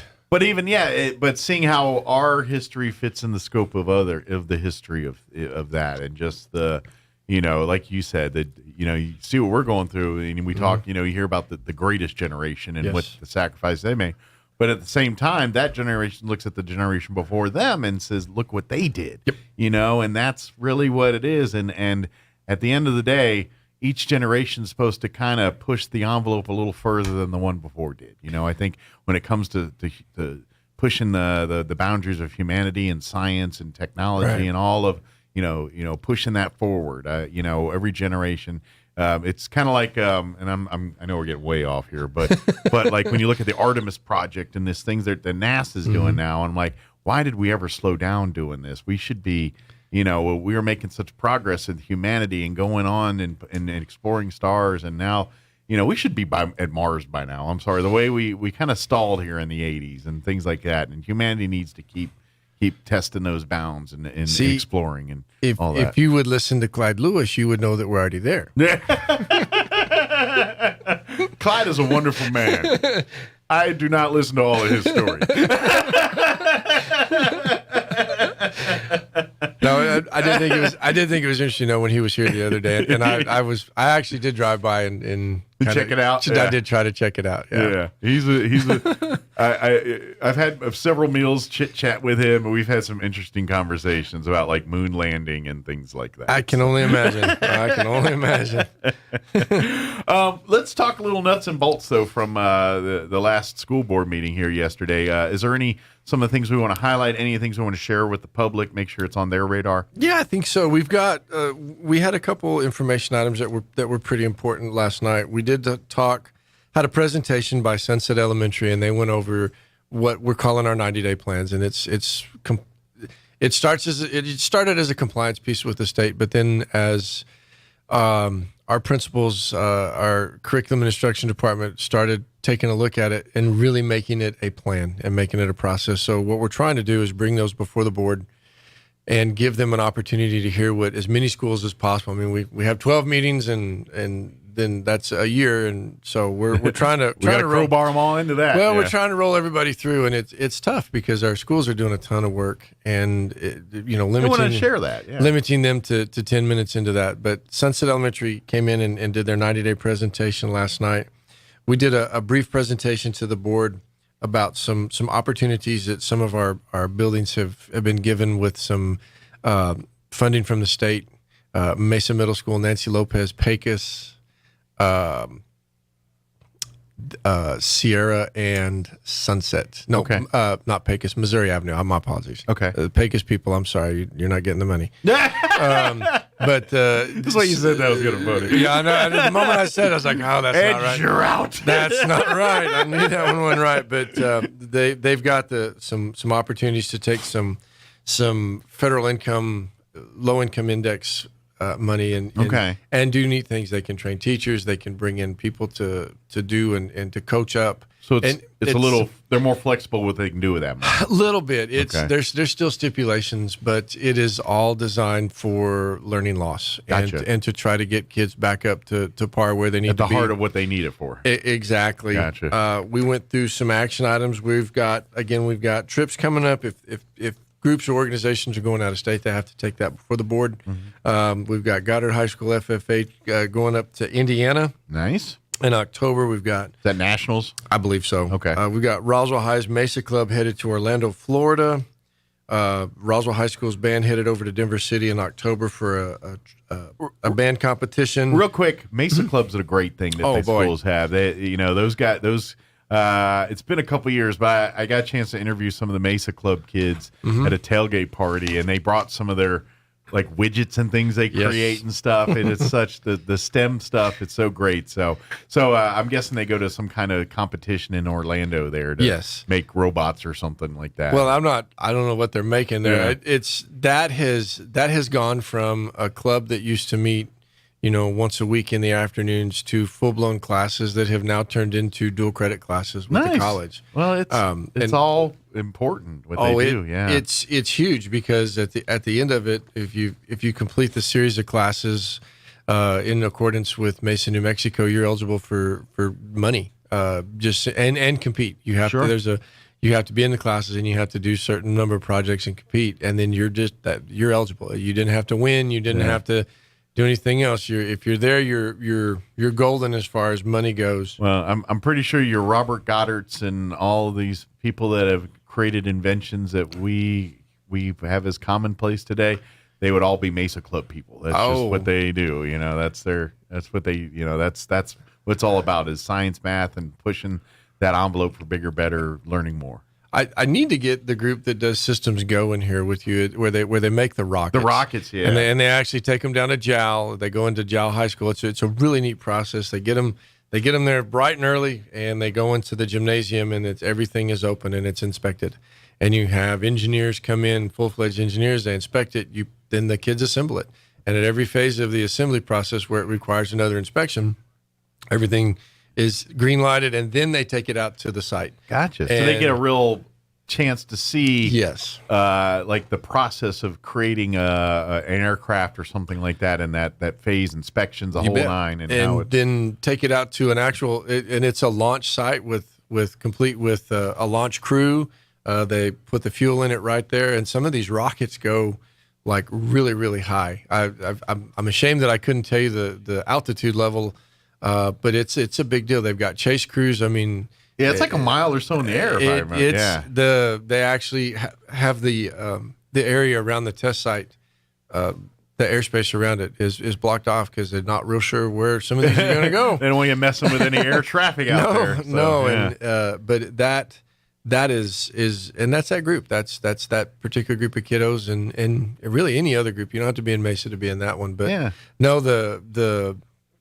the transition into STEM, transition into more of your hands-on, that's our big push right now with focusing on CTE and focusing with the community and the businesses here in Roswell, Mike Espiritu, just really pushing that hard. Yeah, well, it's great to see that. When we went to school, they teach you the math, the science, and the formulas, but I don't think they did a good job of showing why you need to know this. Right. It's like, yeah, you need to know it, but now with the way they show, it's like, look, this is these formulas, these things that make your eyes glassy when you start hearing about them.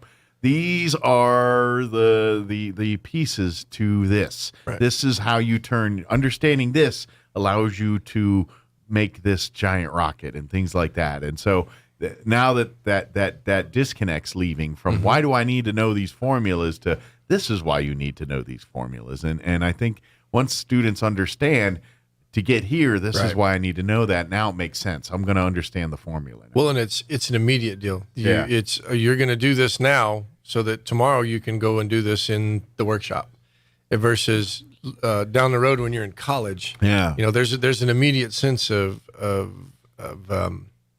not gratitude, but immediate sense of why I have to know this. Yeah. So pretty big deal. Big deal. So and excited for those kids and a trip down to Florida. Can't go wrong there with that. Absolutely. So that'll be fun. More business last night. We did finalize our MOU with the Roswell Police Department for our SROs. It's something that's been in process. They've already been on site. We just had to kind of wrap up a couple formalities. Sure. So very much excited about that. We had 2 resolutions last night, one for Constitution Day and one for Hispanic Heritage Month. Great. A neat opportunity to recognize both of those. Be looking down the road for some more auctions coming from the district. Okay. Had a fixed asset deletion listing last night. So found some desks and things that need to get rid of. Well, it's predictable. You bring in federal dollars that can buy product and replace and upgrade, and you're going to have things that need to go. And our diligence was done. One of the items on the list was a $7 item. Okay. But it was on there. That's the process. So it's all transparency. It's because oversight on one little thing will lead to the big thing. So they got to make a big deal out of the $7 item, just as big a deal about it as they do the $70,000 item. It was paid for. Yeah. The tax. And as a taxpayer, as well, I don't want to be. You don't want to miss that. You want to make sure that you're doing your diligence and. Well, that's when you're dealing with taxpayer money and those kind of things. This is the transparency part. This is why, everything's glacial in governments, because you have to do it so everybody can see your moves and see what's going on and to prevent shenanigans and stuff like that. So yeah, I know it seems like, geez, really, we're nickel and diamond over a $7 item here, but yes, because we owe it to the taxpayers to do that. Well, and Mr. Gottlieb, who was superintendent before me, had reminded us on multiple occasions, somebody worked 3 shifts so that you could have that $7 item. Yeah. So you owe it to them to make sure that you're doing right by them. Be a good steward with it. Absolutely. Yeah. And just some other updates. We our construction projects are going well. Mesa Middle School is coming along. The guys over there with Wade Construction and his subcontractors are working feverishly with the product that they have. Had a construction meeting a couple weeks ago. Got to tour the building, and I'm going to tell you right now, it is going to be nice. Nice. We're really looking forward to showing that off whenever it is up and going. Do they have a ballpark on when they think it'll be ready? Or I would be hesitant to say too early right now. to give something concrete. I think so. I think we're going to miss the deadline. If I remember correctly, it was like next December if I've got that total turnkey. Okay. And the plan was just to start moving in phases. And I think as product has not become available, Gotcha. We're just going to be delayed a little bit. Well, it's like the old Mike Tyson saying, everyone's got a plan till you get punched in the face. And, you know, COVID punched people in the face and made people change their plans. Heating and cooling units, something as simple as small computer chips that go in boards that go inside the big units that, it's amazing what we're waiting on. But still, if you get a chance, drive by there. You're really going to be excited. And then again, once we get that up and open, we'll make sure that we have everybody run through there.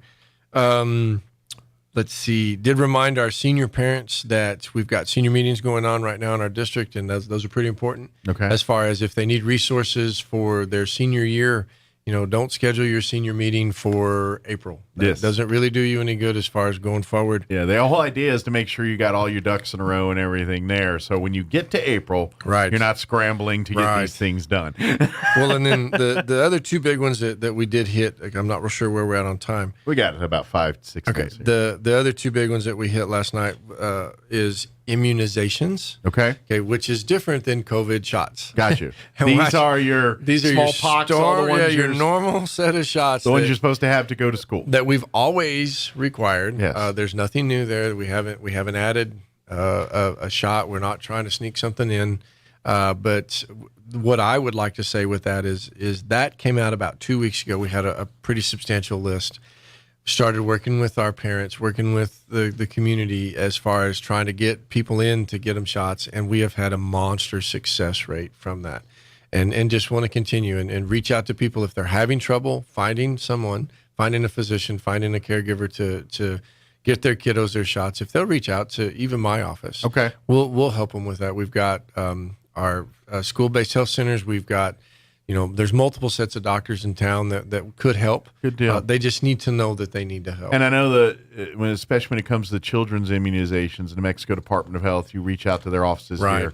They will give you resources on how to get that stuff done too. So well, and they've got all that. I mean, that you're not having to wait on something. You're not having to contact a physician that's going to have to order some of that. And then those records are kept. Yeah. So, I mean, it was very beneficial even for myself. When you get into college and somebody says, we need your shot record. And I'm like, well, I don't know where that's at. Keep that around on me here. We'll go to the Department of Health. Let's go. The only time I ever concerned myself with shot records was in the military. And I actually had a little book with all the shots that they jabbed into me at one point or another, and had to keep that around with me. But that was the only time in my life. Well, probably the last big item that we did discuss a little bit last night was our school board zone redistricting. Okay. So not schools zone redistricting, but what territory the school board members are responsible for representing. And this has been a process that we've been going for months at this point. We've had multiple public meetings.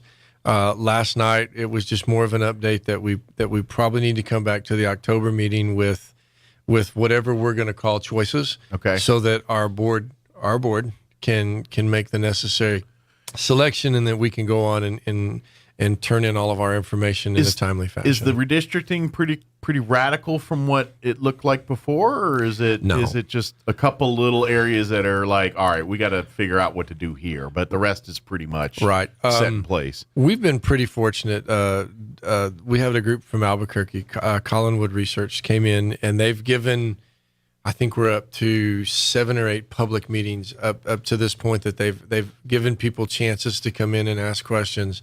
Not a lot of movement. There's a couple that just need a little bit of tweaking just to keep them back in balance.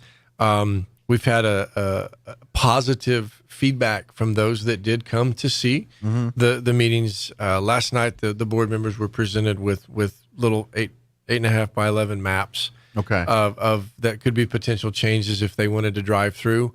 We're going to print large maps and have them in the boardroom. Okay. For the public, if they want to come by and take a look and say, okay, this is a change, that's a change. We're going to leave those up so that it's not like a 2-day event or anything like that. We'll put them up. We'll leave them. We'll start advertising for that once we get them up. Yeah. The plan is to have them up by Monday so that transparency. We're open to this, and then if somebody wants to go by, take a look at that, and then they communicate with their school board member. Just curious, and you can tell me to go pound sand. This doesn't get as political as, say, like county or city district redistricting is it, or does it? Okay, so, man. It should not, and I don't believe it will.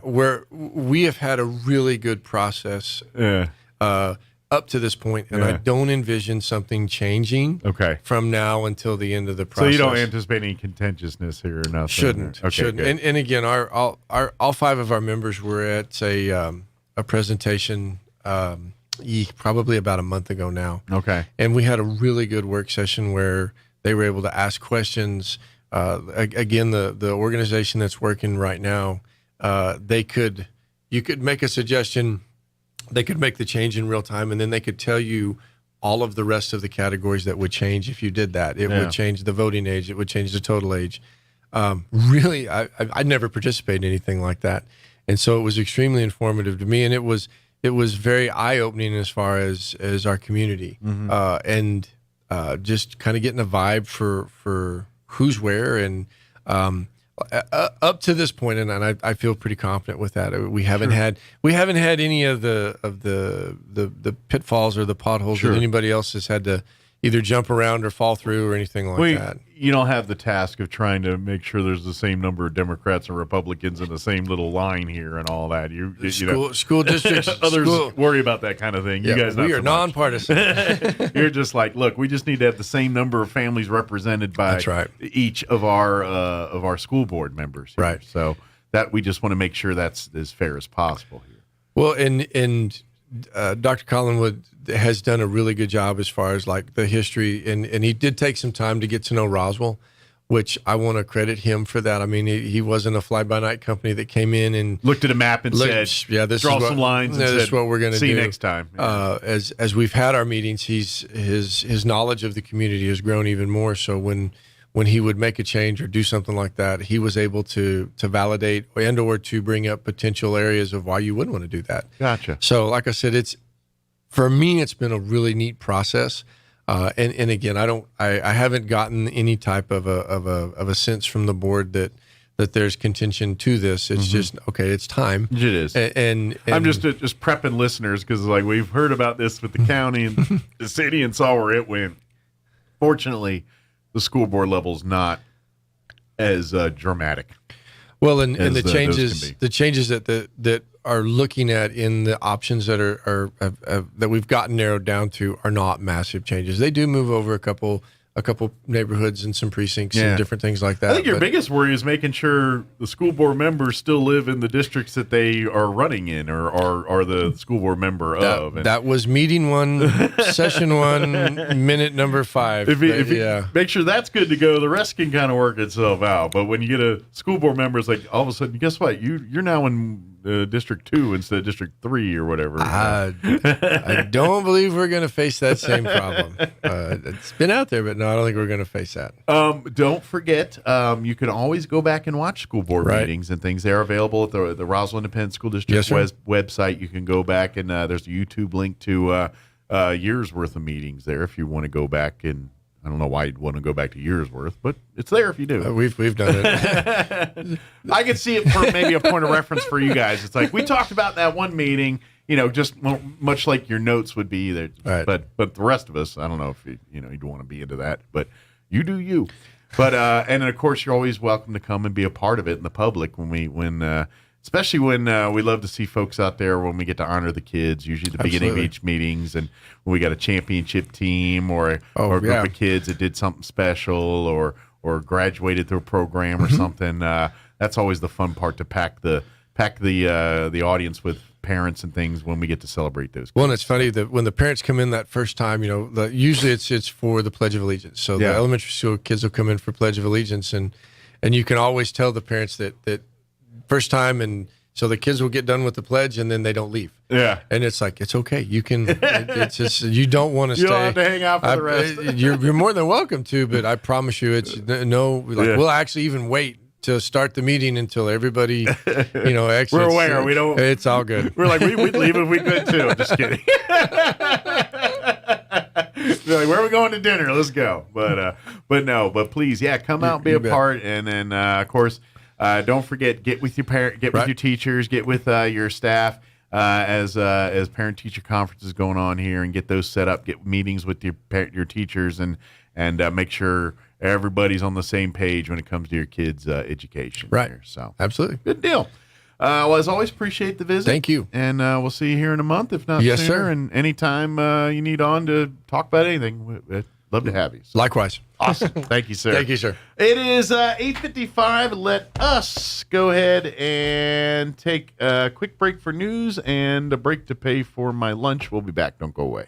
Now for your Pecos Valley News Update, I'm Jared Cirillo. An Artesia man will spend the next dozen years in state prison after he pleaded no contest to second-degree murder. 24-year-old Tyler Kelly was sentenced this week for the killing of Marcelino Briceño in 2020 in Roswell. Roswell police had said Kelly shot Briceño after the pair engaged in what was described as an ongoing dispute over a woman.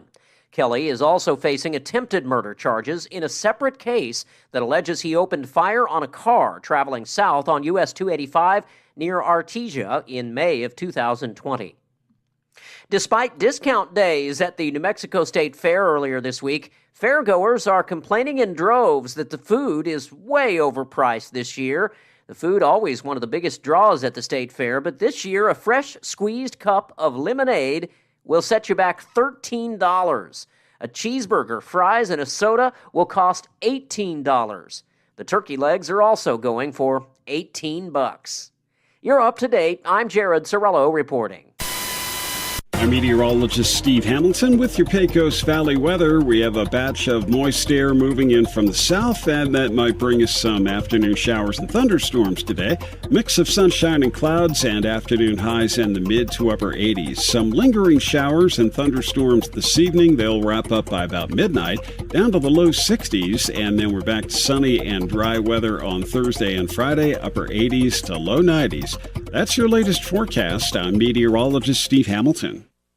With the Wall Street Business Report, I'm Bill Alexander. Lower gas costs slowed U.S. inflation for the second straight month in August, but most other prices across the economy kept rising, evidence that inflation remains a heavy burden for Americans. Consumer prices rose 8.3% from a year ago and 0.1 of a percentage point from July. Boeing is rebounding. Boeing jetliner deliveries rose in August to 35 airplanes as the U.S. plane maker resumed handovers of its 787 Dreamliner after a 15-month delay. Boeing deliveries in July had fallen to a 5-month low of 26 airplanes, highlighting pressure on global supply chains. In September 2020, the FAA said it was investigating manufacturing flaws in some 787 jetliners. Gasoline prices keep dropping as the summer driving season ends. The national average price for a gallon of gas fell 7 cents in the past week to reach $3.71. For the Wall Street Business Report, I'm Bill Alexander in Washington. At LeGrand Funeral Chapel, we believe that every funeral should be a reflection of the life it honors. The joys, the triumphs, the faith, the family, and so much more. For us, no detail is too small, no request too big. This is Rosa Aguilar. When the time comes to choose a funeral home, we hope you'll let us serve your family. At LeGrand Funeral Chapel and Crematory, we make it personal. ENMU Roswell offers high school students the opportunity to get a head start on their college education journey into healthcare. Through the Allied Health Careers Pathway, high school learners can enroll in dual credit courses that introduce them to a wide range of careers that include emergency medical technician, paramedic, nursing, occupational therapy, respiratory therapy, medical assisting, phlebotomy, and nursing assistant. Start your healthcare career path at ENMU Roswell. Contact your high school counselor for more information. If you're missing a tooth or several teeth, a dental implant may be the ultimate solution. Implants look and feel so much like real teeth that you probably forget you have an implant. Maupin & Brown Dentistry is one of New Mexico's most experienced implant providers, with literally thousands of implant patients who are absolutely delighted with the results. Call Maupin & Brown today for an evaluation. You'll be surprised how affordable implants can be. Maupin & Brown, your choice for experienced, state-of-the-art dentistry. Here's a Mornings with Mike Winters fun fact. The ball on top of a flagpole is called a truck. Mess with your friends today by pointing at a flagpole and say, "Hey, check out the truck on top of that flagpole." Here's Mike Winters. And good morning. It is closing in on 9 o'clock. Town Hall News coming up next. We're going to play the interview with the CAP students next hour. I promise to get that in next hour. I don't have any guests I forgot about, so we'll get that in. You're listening to 106.5 Roswell's Talk FM, KEND, Roswell, New Mexico. News this hour from townhall.com. I'm Rich Thomason. First came the procession. A solemn event steeped in history as Queen Elizabeth's flag-draped casket, resting atop a horse-drawn gun carriage, is slowly, carefully moved from Buckingham Palace to Westminster Hall in London, where a service was held and where the Queen will lie in state for 4 days, giving the public a chance to pay its respects to the only monarch that most of the mourners ever knew. As the economy slows down and Americans suffer inflation that's running near a 40-year high, the White House and its Democrat allies celebrate. The soul of America is vibrant, the future of America is bright, and the promise of America is real. It is real. It is real. President Biden celebrating passage of the so-called Inflation Reduction Act, a Democrat spending bill that most, if not all, economists insist will do nothing to reduce inflation. Republican Senator John Thune of South Dakota sees no cause for celebration. 8.3% year-over-year increase in inflation, like that's some sort of victory. And I just would remind people that when President Biden took office in January of 2021, the inflation rate was 1.4%. And there is further confirmation this morning of the stubborn nature of the inflation that the Biden team originally called transitory. According to the government's Producer Price Index, inflation at the wholesale level soared 8.7% in August from a year earlier, suggesting that prices will keep on rising in the coming months. Checking Wall Street now, the Dow is up 115 points, the Nasdaq ahead 74, and the S&P 21 points higher. More on these stories at townhall.com. Hi, I'm Al Abaroa, founder of Knight Strategic Wealth. Inflation is a problem, markets are volatile, and the risk of running out of money in retirement is real. That's why I love annuities, and you should too. Your financial advisor doesn't want you to know that with our annuity strategy, when the stock market goes up, you earn a market-linked return that locks in every year, and when the stock market goes down, your annuity won't lose a dime. There are no unnecessary fees, and it works for your investments, money at a brokerage firm, or even money at a bank. It's simple, it's safe, and you should only invest if you learn the facts, and that's why savvy investors work with us. Want to learn more? Text FREE to 833-898-0500, and we'll send our retirement readiness kit directly to your phone right now. If you want to use safe, low-fee annuities to build a retirement portfolio that will go up with the market and never lose money, Get our retirement readiness kit today and see how this strategy can help secure your future. Text FREE to 833-898-0500. Text FREE to 833-898-0500. Making his first trip abroad since the start of the pandemic, China's president is in Kazakhstan, the start of a 3-day overseas trip. The BBC's Stephen McDonnell in Beijing. Until now, China's leader has remained at home during the coronavirus pandemic. This served as a message to Chinese people that they should not travel overseas. However, Xi Jinping's trip to Kazakhstan has raised questions about the likelihood that the government might soon start to ease COVID restrictions. Pope Francis is in Kazakhstan at the same time, leading to speculation of what would be a historic meeting between the two. Xi Jinping will also travel to Uzbekistan, where he's due to meet Russia's President Vladimir Putin on the sidelines of the Shanghai Cooperation Organization summit. With a freight rail strike on the horizon, that could come on Friday. Both sides in the dispute will be meeting today with Labor Secretary Marty Walsh in Washington. News and analysis, townhall.com. The prosecutor who led the Clinton Whitewater probe has died. A former federal appellate judge, Ken Starr, will be remembered most for his legal work in heading the criminal investigation that led to the impeachment of Bill Clinton. Starr's family said he died at a hospital Tuesday of complications from surgery.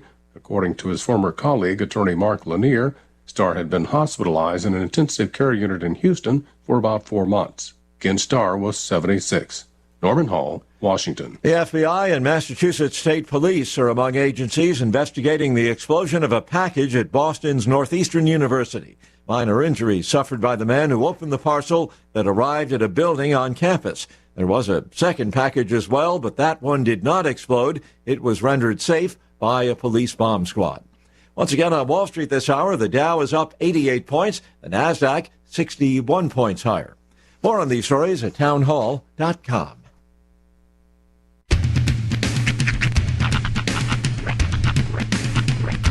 What in the wide, wide world of sports is going on here? I promise you, whatever scum did this, not one man on this force will rest for 1 minute until he's behind bars. Now let's grab a bite to eat. Yeah, come on. I feel the hot wind on my shoulder and the touch of a world that is older. I hit the switch and check the number. I leave it on and then I slumber. I hear the rhythm ringing through it. Flamenco guitar and cumbia music. I hear the talking of the DJ. The devil listen, what does he say? I'm on a Mexican radio. I'm on a Mexican radio. Broadcasting live from high atop the J.P. White Building in downtown Roswell, New Mexico.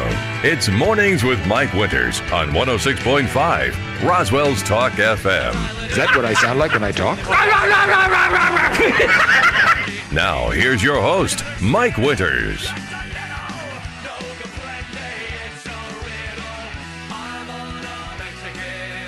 And good morning. It is 6 minutes after 9 o'clock. Welcome to hour number 3. Tres inviernos. Mornings with Mike Winters. Right here on 106.5 Roswell's Talk FM. Happy Wednesday, everybody. Halfway day. Halfway. Mm-hmm. Yeah, hope you're having a good one. Oh, yeah. Hope everything is going swell. Quite nice outside. Yeah. Temp's on the downward spiral for the year. Well, it's like today we got more chances, but then it's going to warm right back, like 94 this weekend. Yeah. So well, summer's not quite leaving yet. It's not out the door yet, but we're getting more and more tastes of fall. Yeah. Now, like our little tastes have become bigger and bigger. I'm, kind of hoping that we have a little bit of cloud cover this weekend, just because I'm planning on, trying to be out. This weekend. But yeah, here's hoping. We're this close to long sleeve t-shirt season. I mean, I can feel it. I can just feel it. There's a whole section of my closet that's just like crying out to me. I've worn one a day or two, a few days here in the last couple of weeks. So. When you're like wandering around the house, I feel like it's like the perfect shirt for that, especially your house. Yeah, I do all the time in my house. At Mike's 20 degrees below the outside temperature. You know what's funny? I dress up more Like when I get home and I'm done for the day, and my wife uses the term lounge clothes. They're just pajamas. I was gonna say you keep your house at a temperature that would dictate wearing like a hockey sweater. But I generally long sleeve tee and some kind of like flannel like pant, or one of those little pajama pants. That's my official uniform of the house generally when it's when I'm done for the day. So. Yeah. How? Whereas I'm shorts and t-shirts for the rest of the day. I'm curious, based on the way kind of your decor and how I've seen you have your house set up. How into fall time is your wife? She doesn't decorate for seasons. She doesn't go like crazy with like all the. We're not decorators when it comes to holidays. See, I don't. There's something about I think maybe it's that I have to duck my head when I walk into your house and I feel like I'm going into the Shire. Yeah. But I feel like as soon as I walk in your house, I should smell like an apple spice. Or like, like right when you walk into Hobby Lobby, you get hit with that, the smell, the fall time smell. He's trying to say is we should have a fire with a pot of something. Kind of, yeah. I feel like you guys really need to step up your cauldron game. Cauldron with a pot of stew or something. Some kind of delicious something. Yeah. I do have a fireplace. We've got an Instant Pot. We can make that stew you're talking about. It'll only take us 2 hours. That's right. We'll get it. I don't have big hairy feet, but give it time. But yeah, it's funny because our front door, we have a little tile awning that kind of goes over overhang. Yeah, overhang, and it is for people that are like 6 foot tall. You have to kind of duck to get under it. Kim and I do not have these problems. It is a special feeling. Like, okay, so I was at a job fair. This is a couple months ago, and big drink of water came in. I asked him, like, how tall are you? He said 7'2". Yeah. And he had to, as he was walking into the place, duck to get in. I'm like, that's got to be a special, to a regular door. Yeah. That's got to be a special feeling. So yeah, when I go over to Mike's place, it's either a special feeling that I get to duck or I get a head injury. Yeah. It's one of the two.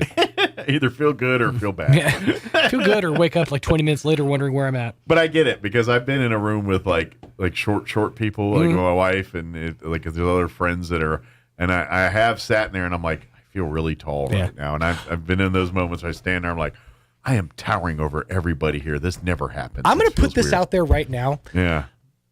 If you see me at a grocery store and you need to get something off of a high shelf, ask me every time. People are like, can I bother you? It's never a bother to me. It makes me feel hella special. Yeah. Okay. Like, I'll get that queso for you, ma'am. Here you go. It's a nice feeling. So yeah, if you guys ever need help getting stuff off a top shelf, let a brother know. I've never been asked.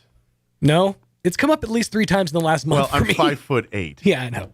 So I don't get asked a lot. However, can you get this off the middle shelf for me? I'm proud to announce I have assisted. Like I'll be going down an aisle and I'll see like a smaller, older lady trying to grab some 12-pack of something off the very top, and it's like that looks like it's about to crush her. Let me go grab it for her and let me climb up these shelves and get for it. I'm 5'8", so I'm not like tiny, micro tiny. I'm in some circles I'm average. You go to some Asian countries, I'm probably average height. I don't know why this triggered this thought, but it's one of those things that I feel like people of your stature get to enjoy, while people that like my height don't really get to. And this is a weird thing on my bucket list, but I always have had a thing where I want to ride a sliding ladder. You know what I'm talking about? Like old school, like Beauty and the Beast, her library. Yeah. Beauty's library, how she had the ladder, she'd climb up to get a book and she'd slide it down the track. And I've always wanted to get on a sliding ladder just so I could kick off and see how far I'd go. You gotta find old libraries. But I feel like when you look at like stuff from like olden days, or like you go back to like Fort Stanton or places like that, everything is so much smaller because people then were so much smaller. Yeah.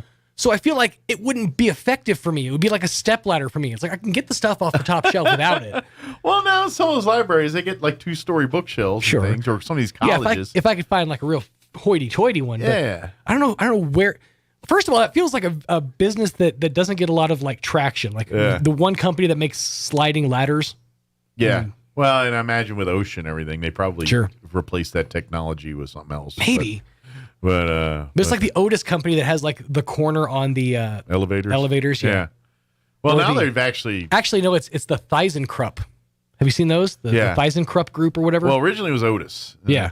Well, ours is an Otis. Yeah. Well, many are Otis. That's kind of the OG. Mm-hmm. That's the I think in more recent years, they've had other brands of elevators out there, but Otis is kind of the... I just had a conversation with someone yesterday about elevators. I haven't talked about elevators at all in years, but I literally talked to someone about Otis elevators yesterday, and now I'm talking with you about it. This is weird. It's the week for it, man. Planned, but...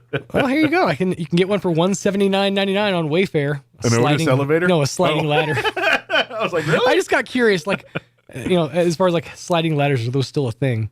But yeah, I typed sliding library ladder and it brought up. I imagine like the Tiny House Nation people probably are utilizing these in various ways, shapes, or forms. That's another one, dude, that I'm fascinated by is the tiny homes and also earth homes. Yeah.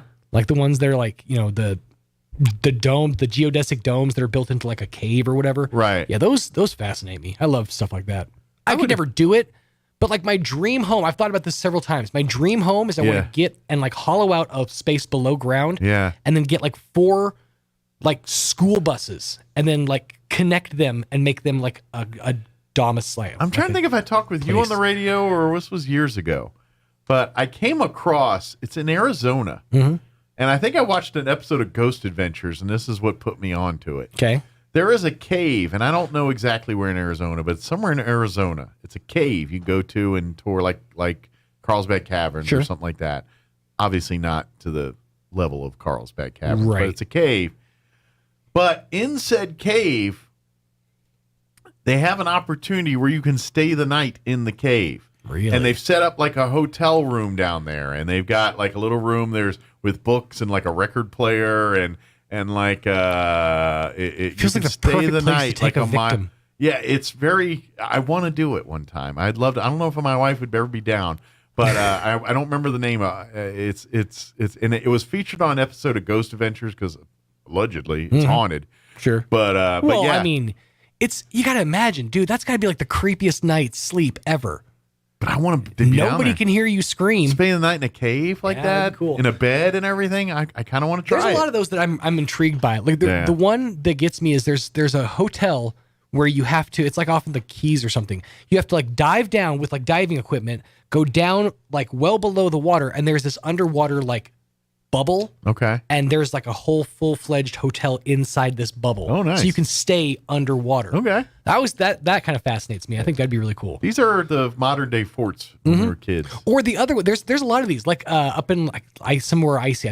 It was like Arizona, Alaska, or like Greenland or something. There's one that's like a hotel that's completely made out of ice. I've seen that on TV. Yeah, I don't know if I'd be comfortable, but I would definitely be willing to try it. Well, during those years, and I think they make it very comfortable, so it's kind of a unique experience for you. So yeah, it's cool. But I've heard people say that inside of an igloo is actually way warmer than you'd expect. I can attest to that. Yeah, I when I was in Canada for something, they built an igloo and we got to sleep in one. And that's all pretty that. cool. So yeah, that is true. That is true. By the way, I guess a lot of body heat. Sure, it's the yeah. There's a whole science behind it. But I do want to check I do want to stay the night that thing. If you ever get bored, I got to go look it up and see what the name is. But it's in Arizona. I would be intrigued to check it out. When we have more time, I actually literally have my entire underground house like design in my head, like up to and including the entrance. There you go. Yeah, it's like basically I want to get an old beat up like Model T truck and have you like open the hood. Okay. And that's how you get down into it. Okay. And like opens a stairwell. Wow. Yeah. This is starting to sound like the Goonies or something. A little bit. Got this whole design out. We got to protect Captain Ahab's treasure. And as you're walking down the hallway, nothing but didgeridoos. An army of didgeridoos. All right. We're going to play the interview I promised you in the 7 o'clock hour this hour. We had some of the students from the Kids Arts program join us on Friday after school to talk about their big program that they're having, their Living History event at the Historical Society this Saturday. It is happening there. It's a lot of fun. They this year they're focusing on the supporting cast, like Mrs. White, Mrs. Goddard, some of the people that made the people that behind we now every know. great man. There's probably a great woman. So, but we talk about that. We had a fun little conversation. Nice. They're teenage girls, and they act like teenage girls, and that's what's funny to me because they get off on a tangent, and I can't wrangle them in. But it's a lot of fun. We had a lot of fun, and just let them go. So, nice. Remember that in the interview. They're teenage girls. Yeah. good to see that the shyness isn't a thing. And anybody that's been in a room with teenage girls know there's nothing quiet. There's nothing is a fast Honestly, and furious. Here's what you could have done. You could have just been like, tell me more about K-pop. Then you could have walked off, grabbed yourself a cup of coffee, gone down the hallway, used the bathroom. They come back and their interview would be done. Well, and then we just got in a lot of areas where like, what's your favorite room? It's like, this thing creeps me out. I'm like, all right, here we go. But it was a fun interview. Nice. So we're going to play that here for you in just a few minutes. Before we do that, though, let's get a look at the weather. I'm meteorologist Steve Hamilton with your Pecos Valley weather. We have a batch of moist air moving in from the south, and that might bring us some afternoon showers and thunderstorms today. Mix of sunshine and clouds and afternoon highs in the mid to upper 80s. Some lingering showers and thunderstorms this evening. They'll wrap up by about midnight, down to the low 60s, and then we're back to sunny and dry weather on Thursday and Friday, upper 80s to low 90s. That's your latest forecast. I'm meteorologist Steve Hamilton. Thank you, Steve. Currently 72 degrees here in Roswell. Humidity is at 61% with winds currently out of the south at 9 miles per hour. We are looking at a 50% chance at some showers and thunderstorms for this afternoon, partly cloudy otherwise. Highs of 88 expected with south winds 10 to 15 miles per hour. They're saying could see anywhere from a tenth to a quarter of an inch of rain today, higher amounts if we actually get a thunderstorm. 20% chance of rain for tonight, mainly before midnight, mostly cloudy otherwise with an overnight low of 62 degrees. South winds 5 to 10 miles per hour. Thursday, mostly sunny. Highs right around 90. No talk of rain really after tonight. Friday, sunny. 93 for a high. South winds 5 to 15. And then warm for the weekend. Sunny, 94 for Saturday. Sunny and 94 also for Sunday.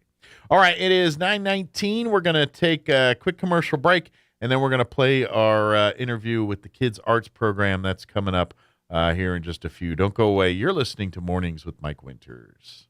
Hi, I'm Dr. Keon at Carabelli Dental. Same-day smiles are what we do. My passion is helping patients chew, talk, and live with confidence. That's why I'm one of the few doctors in the U.S. who can create beautiful same-day smiles with the latest digital implant technology. This procedure is life-changing. Just ask Sean. Hi, I'm Sean. I've been that voice that you've heard on the radio for most of my life, but I'm also a dad to 2 amazing kids. I've had a million reasons to smile, but in all my old pictures, I was never smiling. Truth is that life of improper care and being dealt a bad hand genetically left me practically with no teeth. It affected everything from the way I ate, the way I talked, and of course how I interacted with people. And that's where Dr. Keon and Carabelli stepped in. They eased my fears. They explained every step of the process in a way that I could understand, and they made me feel almost like I was part of the team. And now, I can't stop smiling. I have so much more confidence, and I love looking in the mirror now. I can't explain how much of a difference Dr. Keon's dental implant process made for me. Our team can help you find your smile too. Come see us at Carabelli Dental, 575-622-4455.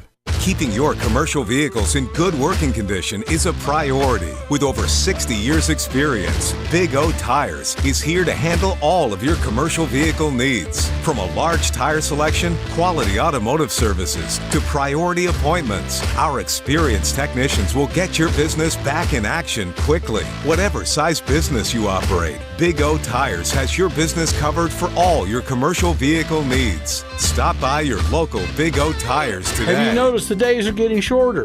This is Jim Gill from Roswell Seed Company.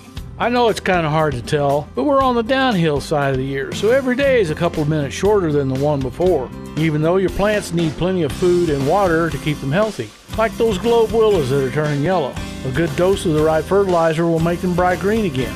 No matter what the problems you're having, we probably have a cure at Roswell Seed Company. But come see us soon, because winter's coming, you know. The Eastern New Mexico State Fair, a celebration of 100 years, is happening October 3rd through the 8th, and we want to see your arts and crafts creations. Turn-in dates for arts and crafts entries will be September 23rd and 24th from 9 to 6, and the 25th from 1 to 6. Baking entries are due October 1st from 9 until noon. Flower Show A turn-in times will be October 2nd from 8:30 to 11:30, and Flower Show B turn-in times are October 6th from 8:30 to 11:30. Log on to ENMSF.com to download this year's fair book or call 575-623-9411. Ad paid for by the City of Roswell Lodgers Tax. This is Dallas Cowboys football 2022. In the gun, Prescott, inside handoff, Elliott. Only heard here. Bouncing right with a convoy to the 5, near the pylon. All season. Touchdown, Ezekiel Elliott, 13 yards. Sunday afternoon, it's your Cowboys and the Cincinnati Bengals. Live from AT&T Stadium. On this Dallas Cowboys radio network station. Pre-game 1:30, kickoff at 2:30 on Southeastern Mexico's official Cowboy station, 92.9 The Brand. Here's a Mornings with Mike Winters fun fact. Slugs have 4 noses, but no fingers to pick them. Here's Mike Winters. And welcome back to the morning show. And joining us in studio this morning from the Kids Arts Program, CAPS, which is part of the Roswell Community Little Theater, we have joining us in studio this morning. On this end, we got Raylee, we've got Nadeline, we've got Alex, and we've got Shaylee. Or did I mix you two? No, you got it right. I got it right. Okay. She got nervous. She gave me a nervous look like I said it wrong. So. She's like, no, that's not me. So, good morning. How's everybody doing this morning? I'm doing pretty good. Good. Yep. Doing good? Yeah, pretty good. All right. So for folks, if you have not heard, Saturday, September 17th, the Kids Arts Program is going to be doing their Living Museum event out at the Historical Society for Southeast New Mexico. They're going to be, if you've ever seen their Graveside Manor, it's very similar to that, but there's more stuff, and it's not at a cemetery. So that's the better part there. So all four of you guys are you guys all different characters in this year's Living History, this presentation this year? Yes. Yes. Yeah. Okay. So we'll start on this end. Who are you playing for the Living History event for this year? I'm playing Willie Hall, a known boxer who was inducted into the Boxing Hall of Fame. Okay. From here in Roswell? Mm-hmm. I did not know we had. You're going to have to learn us some stuff here. Okay. Who do you play now? Oh, I'm playing Betty Sims-Soltz. She was a rodeo champion, and she wrote cowboy poetry. Okay. So now, was she a rodeo champion as like a teenager or older? Oh, both. She did it all throughout high school and college. All right, I figure your bones get... I don't know. Rodeo's a young person's game. Imagine how much especially do bull riding. She probably had. Yeah. Cool. Alex, who do you play? I am playing Robert Goddard. Okay, I think we've heard of that guy. Ooh, maybe just a little bit. Yeah, important enough to name a high school after him anyway. So. Yeah. and finally, Shaylee, who do you play? I play Robert's wife, Esther Goddard. Esther Goddard. Okay, yeah. So she kept Mr. Robert Goddard in line. I'm assuming. You know, because every great person who does achievements, there's usually someone there that supports them, and it probably wouldn't happen without them. So that's your person you portray. Yeah, probably not. Okay, She's a sensible one. So now, have you guys had a chance to go out to the house and practice exactly where you're going to do your parts and everything? Not Has it all been done? Yet. All been done. No. Just practicing at the Community Little Theater. Yes. Okay. Mm-hmm. Do you guys know yet? Has that been laid out yet? Or do you know where you're going to be at in the house on Saturday? I do not know. Okay. No. I have you've been to the house before, though, right? Yes, we have. Yeah. Okay. Uh-huh. Did y'all go as like fourth graders? I think we all did. went I did. last I know I year did. whenever we did the last. Okay, when you were there in the year last too. fall. Yes. Yeah. Did it? But that's the first time you ever been to the house? For me, I've yeah. been there like a couple of times. I've but never every been fourth grade. But like every Okay, so time fourth I've grade, been fourth there, I'd begged my mom to let me out because I thought the house was haunted, and I still thought that when I was in like the dining room. It's an old house. It is an old house. They usually don't make new houses The paintings' museums. eyes looked like they were following me. She was terrified of the Did you doll watch room. Scooby-Doo a lot? No, I Not just the doll room. I just do not like. I like old houses. I just don't like old houses that just so happen to have big paintings of children. That's an oddly specific scared thing. The we can be paintings scared of, of. there's paintings of adults I'm fine with. They were but like Victorian children that looked a little bit too off. There's nothing more Well, terrifying to me it was a than a different time. Victorian painting of a Victorian child. That Victorian boy. I think it would be weird if scares it's a me. Victorian painting of a modern child. Wouldn't that be That scary? would be creepy. That would be cool. Then we got It some was like a explaining to picture do. of twins too, and twins are like already inherently a little bit creepy. I mean, what? Because a lot of twins are not going to be your friend right now. No, I'm friends with two already, and my cousins are those poor twins. No, Digging yourself I a mean, deeper hole. not like all twins, but I'm saying the concept of Victorian like twins whose eyes look like they're following you is very terrifying. Okay, All right. Don't scary. most people's Well, somebody eyes follow you? should It was a painting. keep less Paintings on eyes. The Shining and those kind of movies right now. I Maybe don't not watch the- those kinds of movies. Good, you It's shouldn't just- watch those. It's just I don't like supernatural horror. I'll watch slashers all day, but anything else scares me. Okay. So let's get back to the house now. You've been a few times. Are you comfortable being there now? I'm Like now you're a little comfortable- familiar with it? I'm comfortable being in most of the rooms. Okay. Yeah. Honestly, if I just don't look at most of the paintings, I'm good. One room I will always object to being in is the doll room. The doll That Okay. room makes creepy. me freeze. I can understand The dolls vintage and- dolls. Yeah, If they're laid If out I remember staring correctly, at the door. There's a lot Yeah. of movies that When have horrified those. and When made we them- when we went to our 4th grade field trip, I literally had to beg the teacher to let me go an alternate route through the upstairs. Bro, even so that I last year- didn't have to even go. last year, And I kind of last year, I avoided think it. I was Okay. hiding I behind remember like that. somebody in this room or Yep. somebody else in the group. I was hiding. Yeah, I took the tour kind of away from the doll room. Yeah. I didn't want to go. So what parts do you enjoy? Like when you get in the house, what's your favorite part? Oh, the way the house looks, Yeah. minus the doll room, Okay. is super like. You love cute. that Like, classic look, the big porch and that. The layout and like how big all the rooms are, and it still looks nice. Is Okay. really pretty. Every other do. room except for the doll room, I really enjoy. It's super pretty. Sounds about right. Like So- the Victorian. So you've been quiet, Shaylee. What's Oh, jeez. what's your favorite part of the house? Oh my god. I was. Like what is there a certain room you like hanging out in, or a certain part that you just like looking at, or like being a part Well, of? for the most part, I was stuck in this one room when I did it. So Do you remember which one of the rooms it was?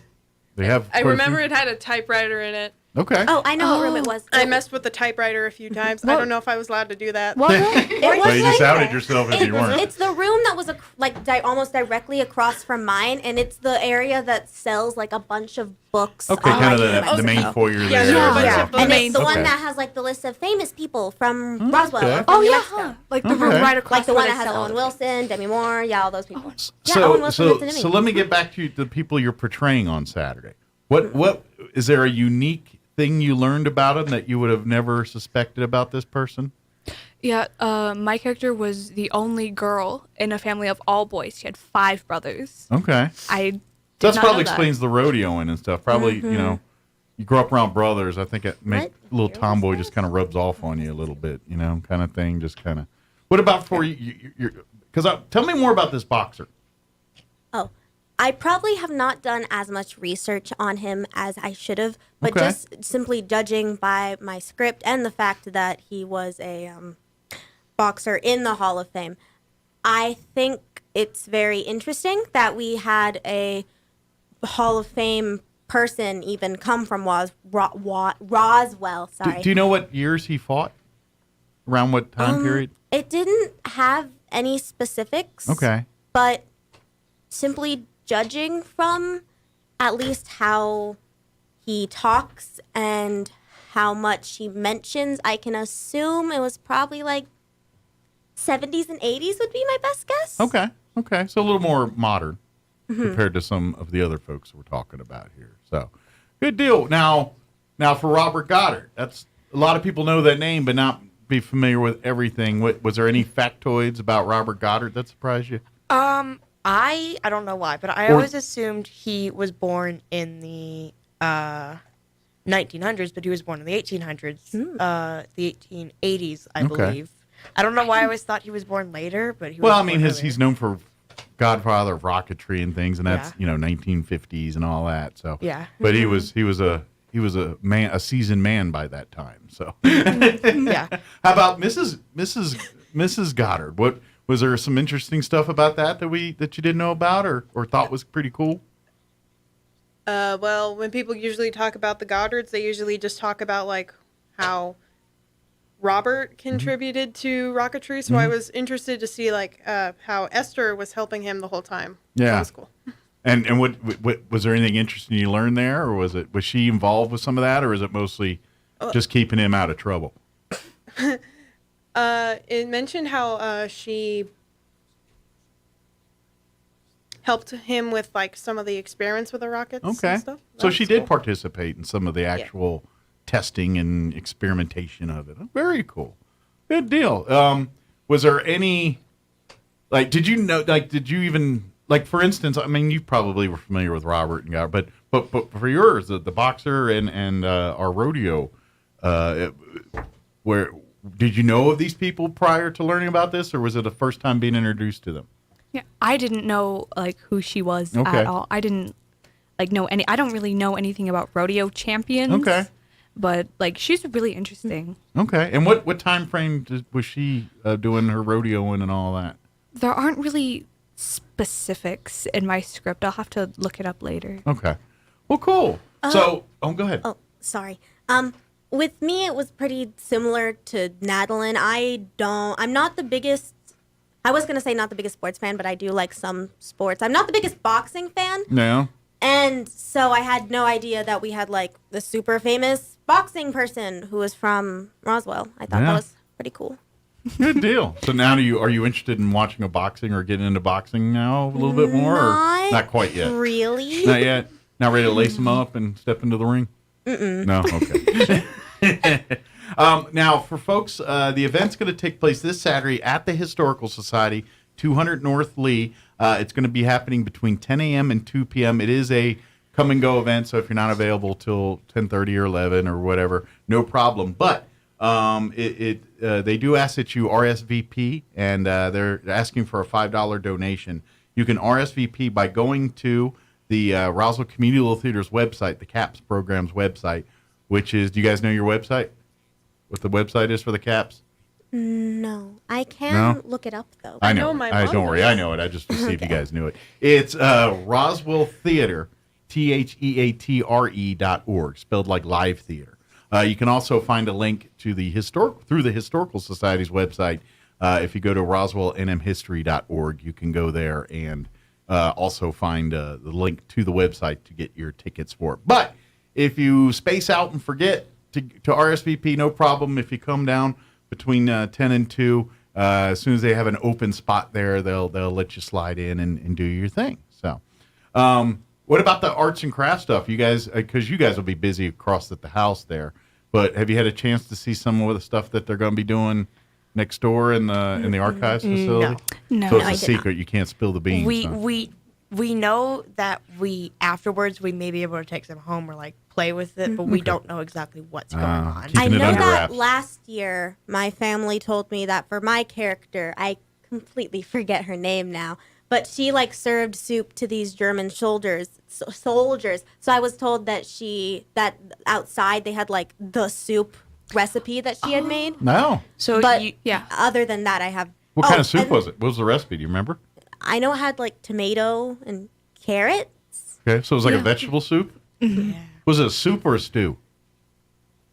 Do you know the difference? I know that it's like one of them has soup like is usually meat in it. thinner. Stew's got more chunks. It's I think usually it was like heartier. a soup. Yeah. Yeah. Especially depending on the time period. Like if it's during the Depression era and stuff, it was very much more like soup. Probably more like water. It had like carrots and like ham, I think. Yeah. See, they're living pretty good. The carrots, the ham. I'm getting hungry. But definitely want to come out to the event and bring the whole family because, like I said, they're going to have the actual living history part in the museum.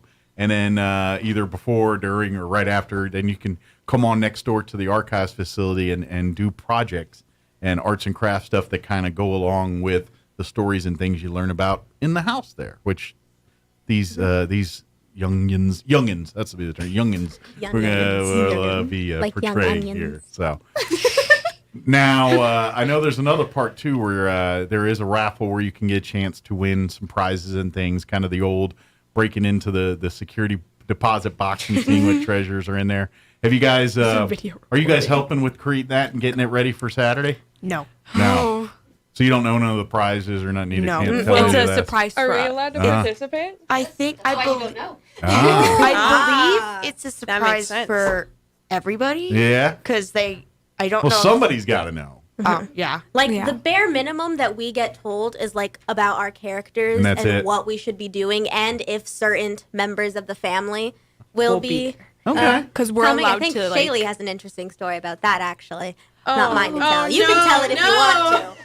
Wait, what's going on? I don't think she wants to tell that story. I but can tell it if you want me to, Shaylee. Okay. You better tell it yourself. That way you get it out. Get the right version out. So, I think they're doing it again this year, but like one of the people's like whole families, they come down sometimes. The character I did last year, Judge Jones, his whole family came, and it was so weird. I didn't know who they were. So, like, they came in, and they're like, who are you? And I'm like, I'm Judge Jones. And they're like, oh, my gosh, Judge Jones. Oh, my gosh, it's him. I'm like, okay. So then I give my little spiel, and, like, then they're like, this old lady, she's, she asks, I have a question. I'm like, okay, what's your question? Did you bring your dancing shoes? I'm like, what? They had some inside information on you, didn't they? And she just responded, because your wife is here. Oh! And I'm like, oh, that's who you are. So did you dance with Mrs. Jones? No, I took a lot of pictures with her, Oh, though. okay. I thought maybe I have to cut a rug You didn't with know her. you had a wife. Yeah, there was Let me ask you. no mention of Had wife. you had to dance, would you been able to lead and to pull the dance off? Based on the pause, I'm going to say no. She's taller. It's like, what? That's a pretty solid It might answer. have been silence. Yeah. So, well, cool. But that's pretty cool that you got to meet the family and what did they think of your portrayal of their family member?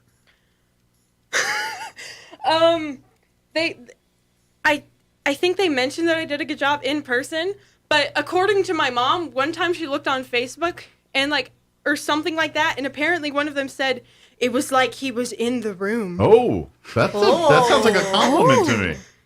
From the family, that's like a compliment of the highest order. The wife is reaching out. Hey, do you have any aspirations to be a judge when you're an adult? No. No? Okay. Well, I'm saying you might got some stock there. You never know. So, I'm going to ask you guys real quick before we wrap up and everything. What do you guys want to do when you're adults and on your own? Psychology. You want to be a psychologist? Okay. Astronomy. Astronomy? All right. Really don't know what's going on. Can you go to Shaylee first? Okay. Something in arts, I guess. Do you want to create arts like paint or So visual. Yeah, visual arts right now. Okay, like with computers and stuff, or Probably with like graphic computers. arts and things like Graphic that. arts. Okay, all right, you're up. I also do sort of like the graphic art sort of thing, but I'm really into writing right now. So Okay. who knows? Like a novel. Air. So do you like to for right now, or what are you writing? Like short stories or like journals? I'm writing this story that I've had in my mind for a super long time. I'll probably just keep revising it till I'm finally happy with it. So who knows when it'll actually get published. Well, does that Yeah, twins or same. Victorian era artwork No. in it? Mine does. It has Victorian era things, but not. No twins or paintings of twins. There are twins, but not Victorian. No ones. room full of dolls. Thank goodness. No dolls. Definitely no dolls. Oh my god. Plus, didn't I believe Amy mentioned earlier that there might be some food hanging around too. Oh, I hope at the event Some on, morsels. on Saturday as well too. I So- hope so. There was pizza for the cast last time. It was Ah. hidden so that yeah. nobody could get it. It was our pizza And Yep. candy and candy and Well, chips. you can't mess up your costumes And with the chips pizza. that though. people got angry at me for loudly chewing. Yeah. I remember that. I Well- distinctly remember that. The event is Saturday, September 17th, 10 a.m. to 2 p.m. at the Historical Society, 200 North Lee. To learn more about the event, to RSVP, log on to the Roswell Communal Theater's website at Roswell Theater, theatre.org. It's spelled like live theater, not like the movie theater, which is by the way, if you have trouble spelling like movie theater, just remember The Eater. And that's how you spell it. I'm serious. Spell The Eater, and you just spelled not live theater, but like a movie theater. The Eater. That's how I remember how to Live spell the it. Eater. Yeah. That sounds like Eater. a concert. Yeah, it is. Performing live, The Eater. Yeah. My favorite place to watch movies, The Eater. There you go. Eater. You just sit in front of somebody eating at a Nothing kitchen better than table. eating while watching a movie, too, by the way. Yeah. But get your tickets at Popcorn. roswelltheater.org, or you can also go popcorn in to the roswellnmhistory.org website there, too. And come on out, September 17th, Saturday, out to the store. And if you've never been to the house, shame on you. Come out to the house and check it out. This is your Shame on you. This It's is very interesting. make it a great, make it your first time this Saturday here. So, Yeah. Anybody want to say hi to? Yeah. Hi, Friends, Jose. family. Shout out to Bridget. All right. Shout out to Bridget and Jose. Okay. Yep, Jose. Shout out to the few people I told at school about this. Shout out to Miss Biggs. Shout out to the no people I told I was doing this. Well, see, now they're going to see it, and then or what or hear Shout it. out to and then, Shaylee's relatives on Facebook. All right. Oh, no. Shout out to other people I may know who are listening to this. All right. And we'll see if maybe some of the family members might come out and see your portrayals on Saturday here. So, I've been told that none will be coming, but I'm more scared of fans than I am of family. Ooh, your fans are the fan of your character. Fans of of the person I'm playing. Okay. I don't think I have any fans. Not yet. at least. I'll bring you a paper fan. I'm your number one fan. Very good. Well, guys, thank you very much for doing this. Good luck. Can I say break a leg? Is that allowed for this? Or Yes, is that is allowed. Yes. That Just is don't acceptable? mention Preferred. a specific play that starts with M. Okay. Don't say the GL so, words. So break a leg on Saturday, and we'll see you guys next time, okay? Okay. Awesome. Yep. Thank you, guys. Netherlands. We'll see you then.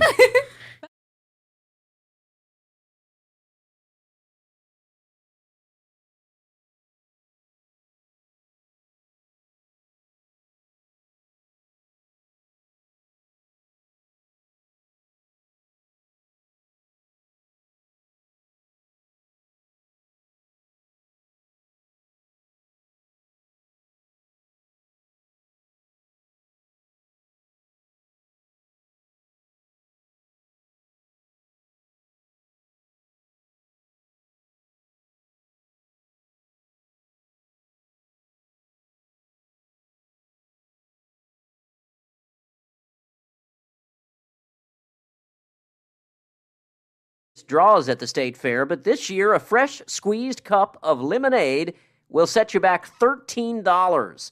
A cheeseburger, fries, and a soda will cost $18. The turkey legs are also going for $18. You're up to date. I'm Jared Sorello reporting. The truth and nothing but.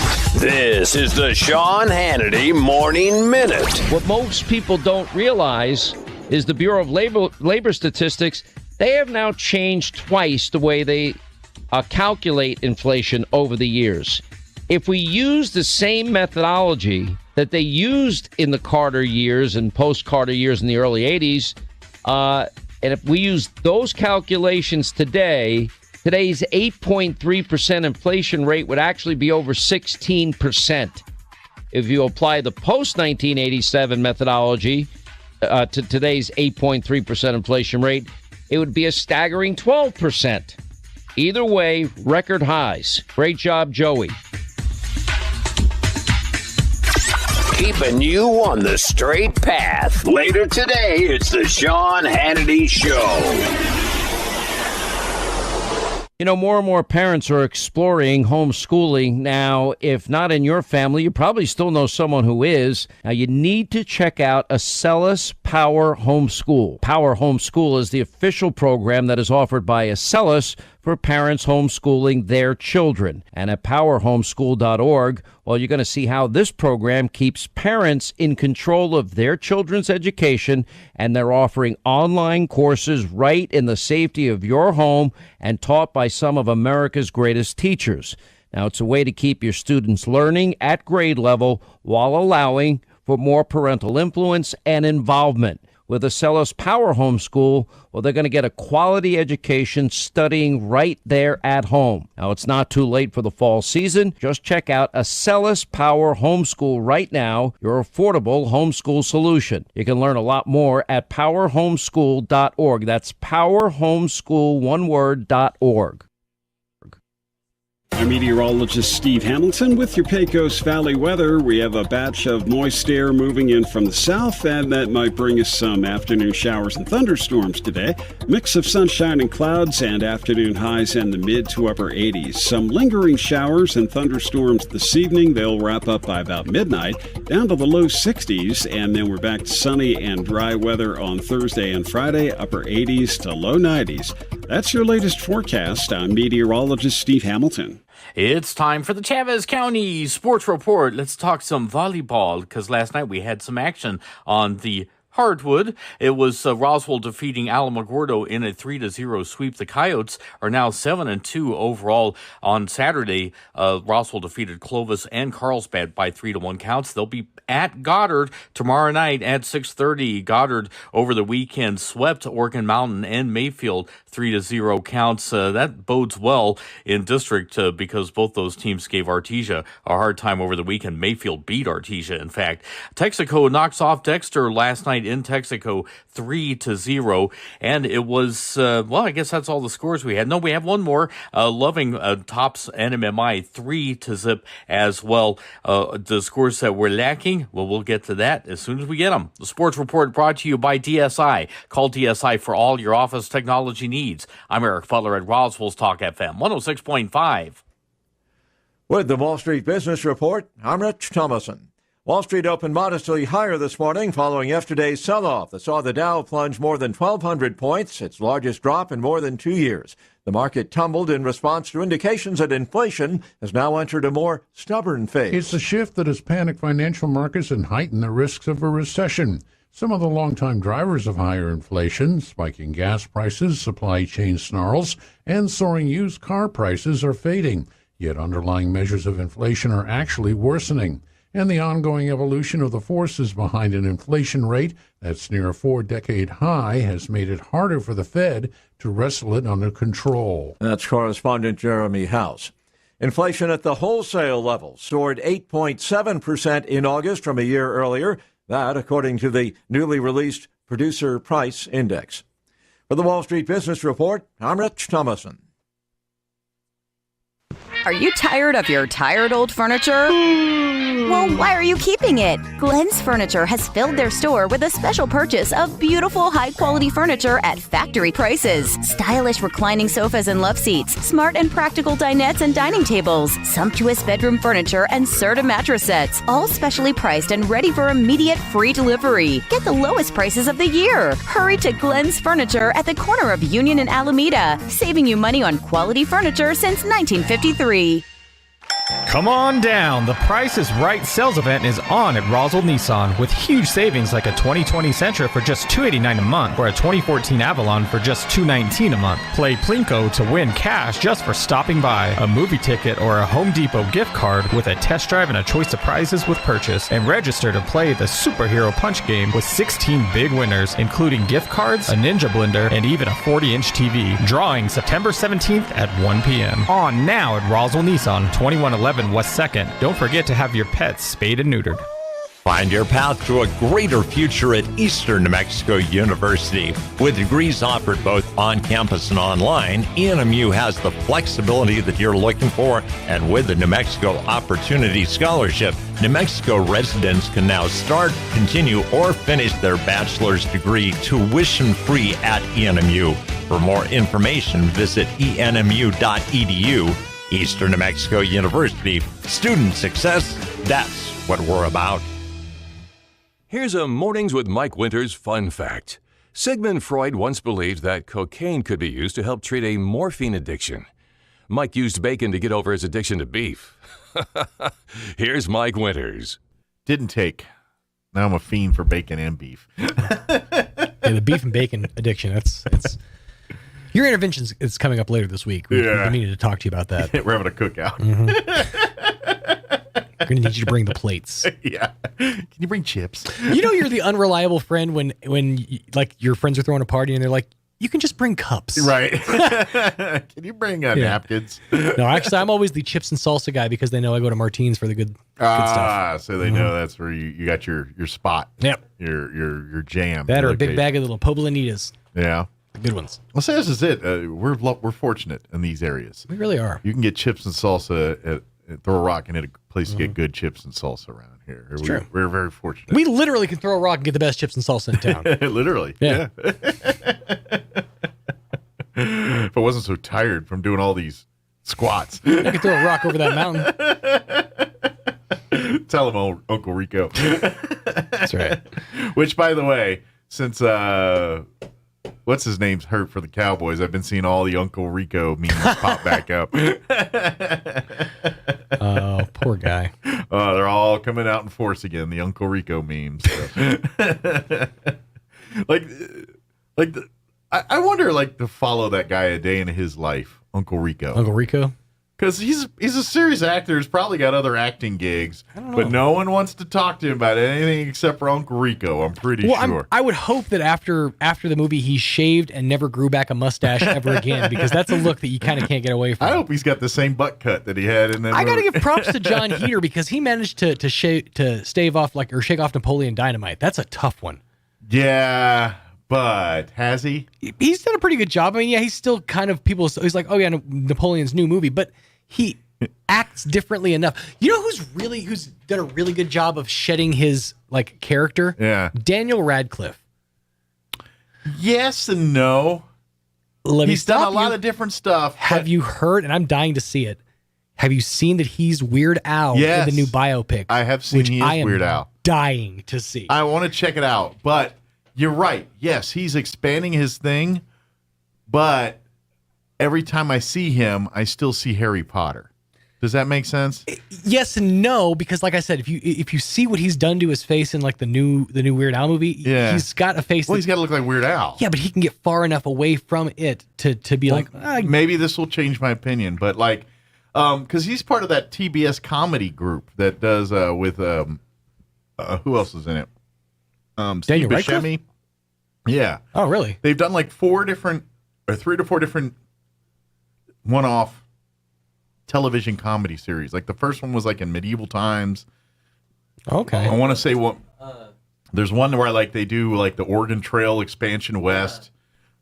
But it's the same cast of characters, and Radcliffe's one of them. And TBS airs them usually in the summers or falls. Oh, okay. I'm looking at John Grease, who is the guy who played Uncle Rico. He has done very little of note. He was on an episode. I mean, he's been in a bunch of stuff, but it's all just stuff I never heard of. Right. Well, he's probably a working actor. He was on an episode of Criminal Minds. All right. He was on an episode of Supernatural. He was in the series Noobs. Miracle Workers. Thank you. Yeah, that's the Miracle okay. Workers Yeah, I think series. I've seen a commercial for that. Yeah. Yeah, he's been he's a character actor basically. Yeah, he's been in just a bunch of random stuff. But from what I've seen of his picture, he doesn't look anything like the Uncle Rico character. Okay. And yes, no mustache. Good. Thank God. But I mean, because you got to think, especially if he had the cut and walked into any random place. Mm-hmm. I mean, you also need the high waisted pants, the specifically 70s colored polo shirt. I think if he just rolled in normal clothes but had the butt cut and the stash, oh yeah, he'd still get accosted. You think? Oh yeah, he'd be Uncle Rico'd. He'd get the Rico treatment. Oh yeah. He'd be like, you living in your van, all the shtick that goes with Uncle Rico. He'd be Tupperware the whole night. Go ahead and try to tear that. I can't do it. But Heater, Napoleon. Mm-hmm. Yes and no on him too. Like Blades of Glory, I laughed at that movie. It's funny, it's great, but it's a feminine version of Napoleon Dynamite. he maybe I might have misspoke on that. He maybe didn't do as good of a job of shedding that character as, say, for example, the Daniel Radcliffes of the world have. Because I feel like he's and honestly, Radcliffe has made an effort to be more seen, in different things. Yeah, and Benchwarmers is Napoleon Dynamite too. Oh yeah. It's literally him, a slightly less socially awkward version of Napoleon Dynamite. Do you know? The same dude. I've never actually seen that movie all the way through. Benchwarmers? However, it has forever destroyed me every time I hear somebody say athlete. Athlete? Yes. You're an athlete. That's amazing. Amazing. It's destroyed because I hear it all the time. I hear somebody say he's a great athlete. I'm like, Athlete? I just remember the scene where they get the kid who's 12 and he's like got the stash and the beard and he's like drinking and burping. He's like, he's 12. Well, John Heater's also the arcade guy in Monster House.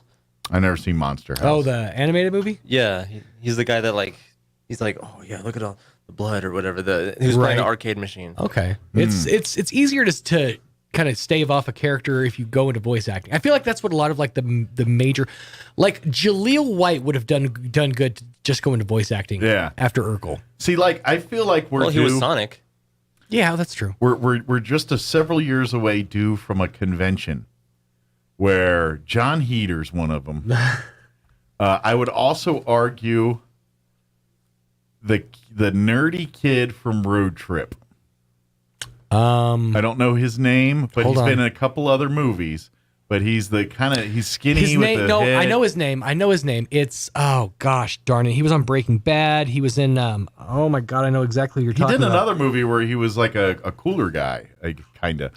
He was in the movie The New Guy. The New Guy, yes, The New Guy. I can't think of a stinking name right offhand. Hang on. But John Heater, or You whatever talking his about name Jesse is. Eisenberg? No. Or Michael Cera?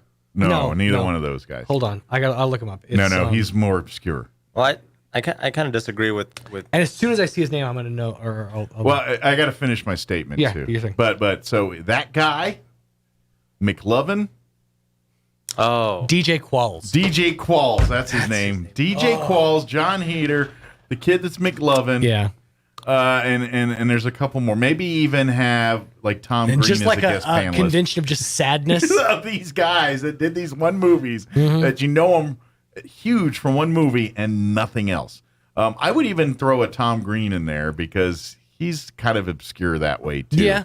But he does have a cult following, so he's a little bit. He's more. also like weirdly grown up now. Like, have you seen like his stuff now? Yeah. Well, he's 60, right? I know, but it's just Or odd to 50s at see least. the "Daddy, would you want some sausages?" guy just do like a regular, legitimate interview. Well, he's Canadian. I know DJ Qualls from Delta Farce. That's his. That was another one he I've did too. never seen Delta Farce, and I wouldn't That's his admit if I biggest. had. That's his biggest role for me. You aren't in on the big blue collar comedy movies. I was not.